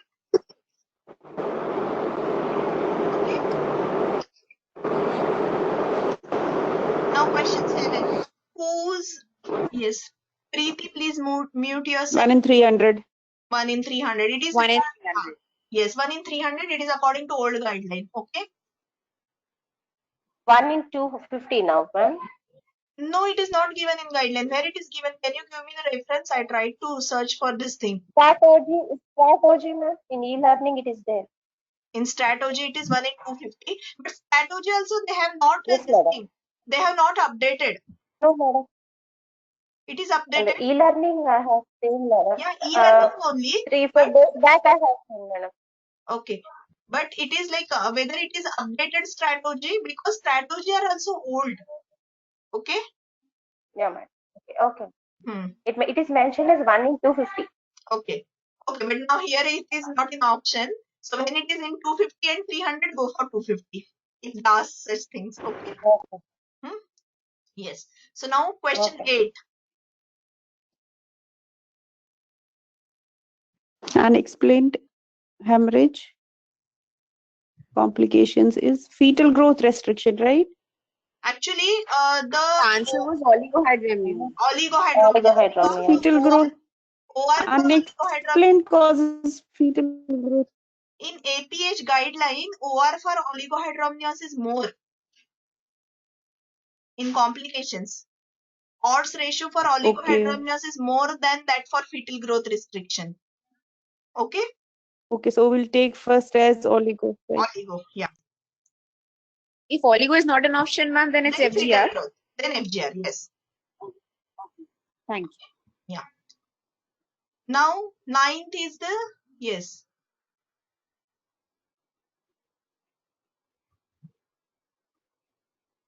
A primary gravida is seen in the antenatal clinic. A routine mid-trimester anomaly scan at 20 weeks reveals an anterior placenta covering the os. What is the most appropriate management? 20 weeks covering the os. CTPS? Yes. Yes. Now here TVS the will option, reclassify.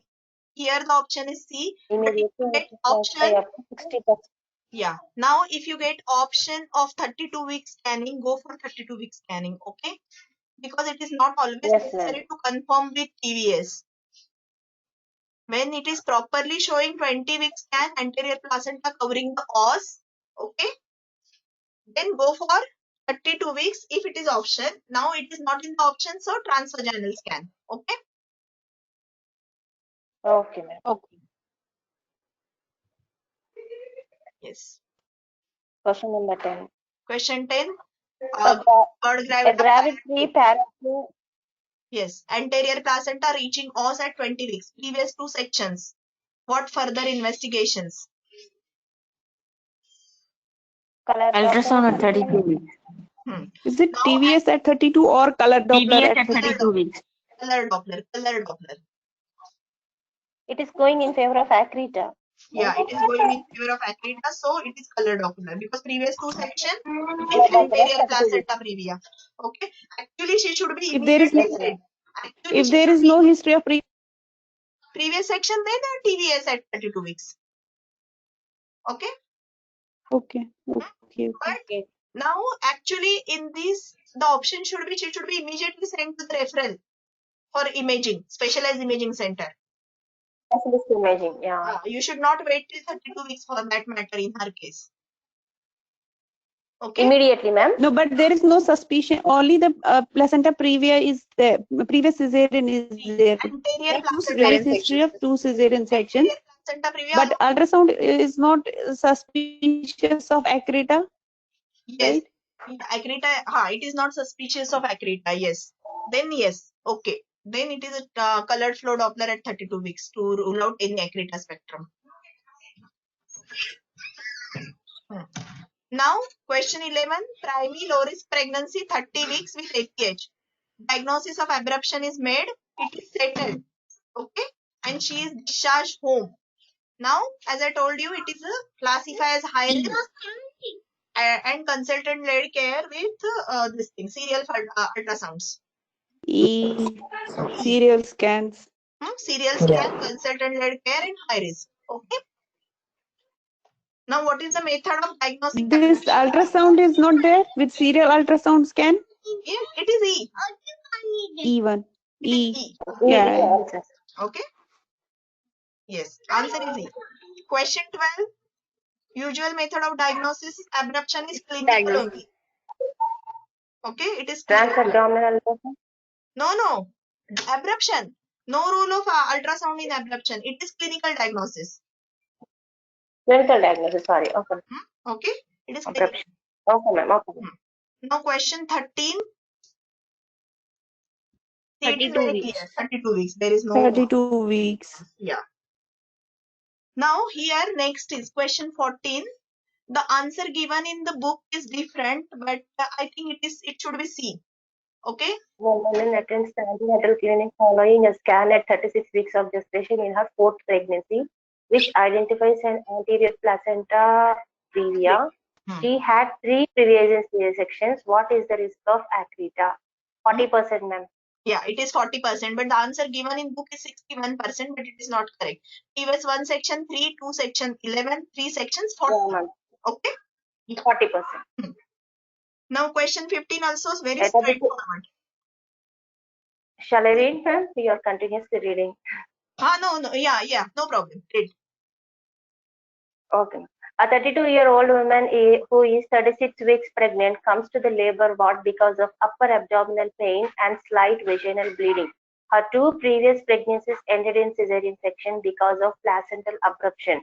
She has a normal blood pressure and a reactive non-stress test. What are her chances of having another placental abruption? So 2 previous abruptions. C, 19 to 25%. Yes.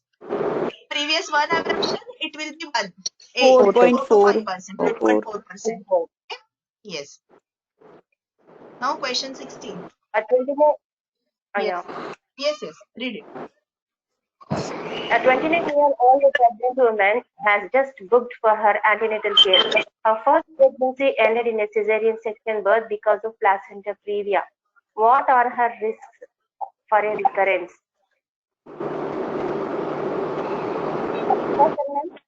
It is D. It is according to APH guidelines. It is according to APH GTG. They have given the odd ratio in the risk factor of placenta previa. Okay. Just confirm with it. Okay. But it is regarding answer D 9.7. 2.7, 10 times more frequent. Okay. Yes. A non-sensitized RH negative pregnant woman is admitted at 34 weeks with a moderate amount of vaginal bleeding. She is stable and the bleeding has stopped. What specific test should you request? Antititer, full blood count, fibrinogen profile, LFT, RFT, Clear count, platelet count. Non-sensitized RH negative pregnant women. Clear D. Okay, it is D. Okay. Now, wait. This is somewhat like question number 18. I think it was a problem, I think, for someone. So it is 33 weeks, 33 years, okay, and she is under community care, referred to the antenatal clinic because recurrent spotting over last week. Antenatal care has been uneventful. Normal fundal placenta, okay. History and clinical examination, no any abnormality. Speculum examination revealed small ectropion. Last cervical smear 18 months back showed mild dyskaryosis. Negative for HPV. So, how do you conduct the rest of her antenatal care and delivery? Refer her back to community care and delivery. Community care. Yes. Because it is because of local lesion. The problem is because recurrent APH, because of local lesion, so there is no need of any additional care. Okay. And her this thing HPV is also negative. previous smear was also okay. Okay, mild dyskaryosis. And that HPV is negative, so no need to do anything. Okay? Okay? Till her pregnancy ends. Now question 19. A 33-year-old woman who is 33 weeks pregnant is admitted with severe abruption and an estimated blood loss of 1500 ml. An emergency ultrasound scan showed a large retroplacental hematoma. Fetal heart pulsations were not seen on the ultrasound scan. She is stabilized with intravenous saline infusions and prepared for an emergency cesarean section. What is your first line empirical treatment while waiting for the coagulation profile results? FFP and cryo. FFP and cryo. It is FFP in 1 cryo. liter of FFP and 10 units of cryo. D. Yes, correct. Okay.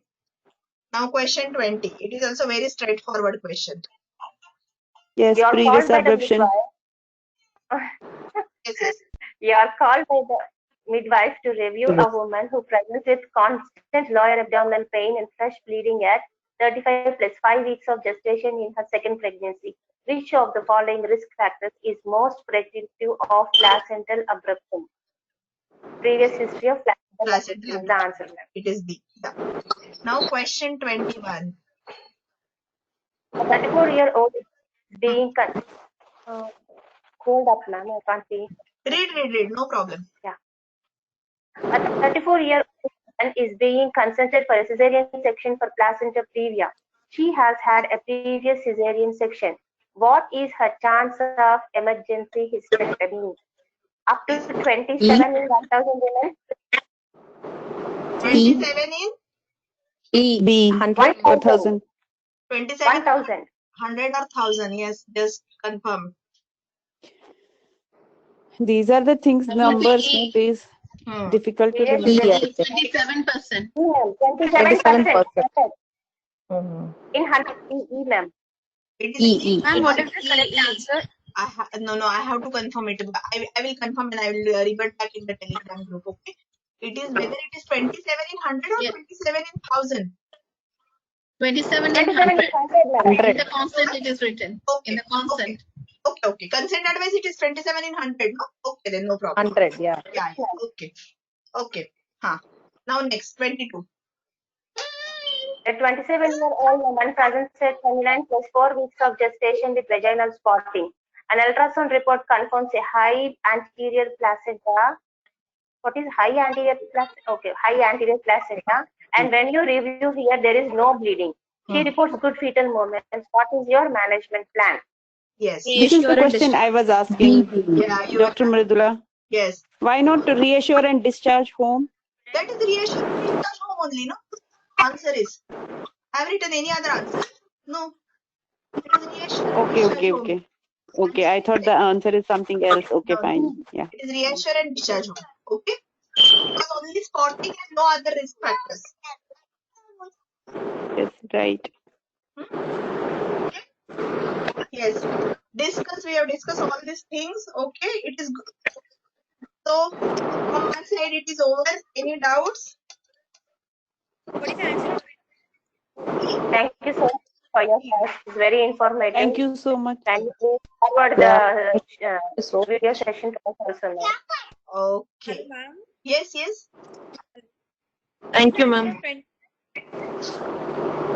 Thank you. Yeah, no problem. Thank you so much. Yeah, thank you. Any doubt? Who was asking the doubt? Yes. Hello? Yes? What is the answer of 21? 21. It is E. 21 it is E. Okay? Clear? Okay. Yeah. Okay. Thank you so much, Dr. Mridula. Thank you. Yeah, no problem. Okay? Yes. Thank you. Okay. Yeah. Bye all.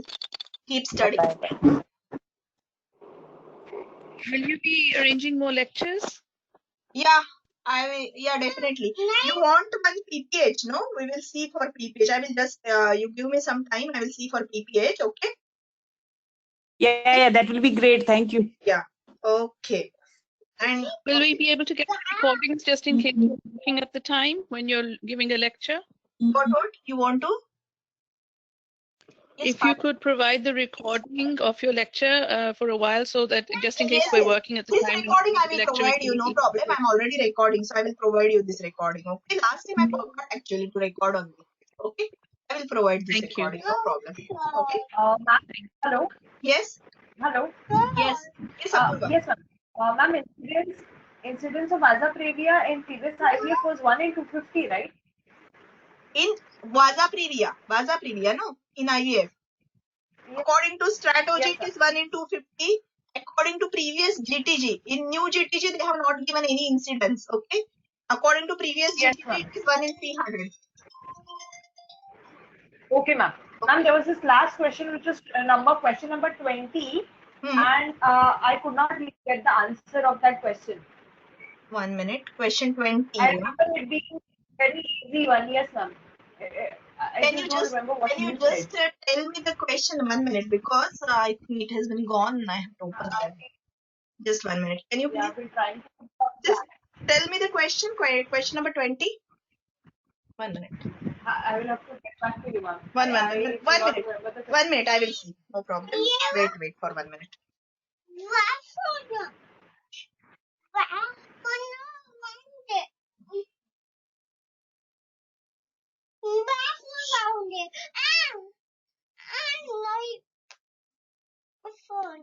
Question 20, no?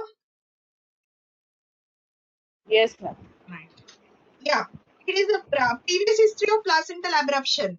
What is the most risk factor? What is the following risk factor? That's what. Predictive of placental abruption is the previous history of placental abruption. Okay? Yeah. Okay.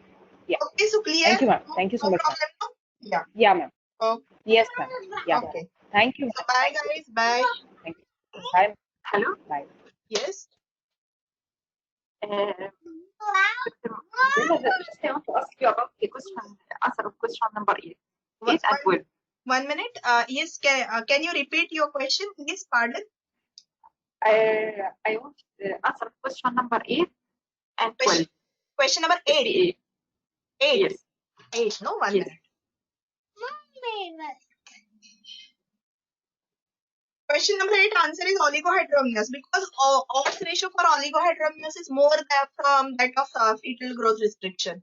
Answer is oligohydramnios. Okay. Answer is B, oligohydramnios. Okay. So okay, girls. Bye. Yeah. Okay, ma'am. Yes.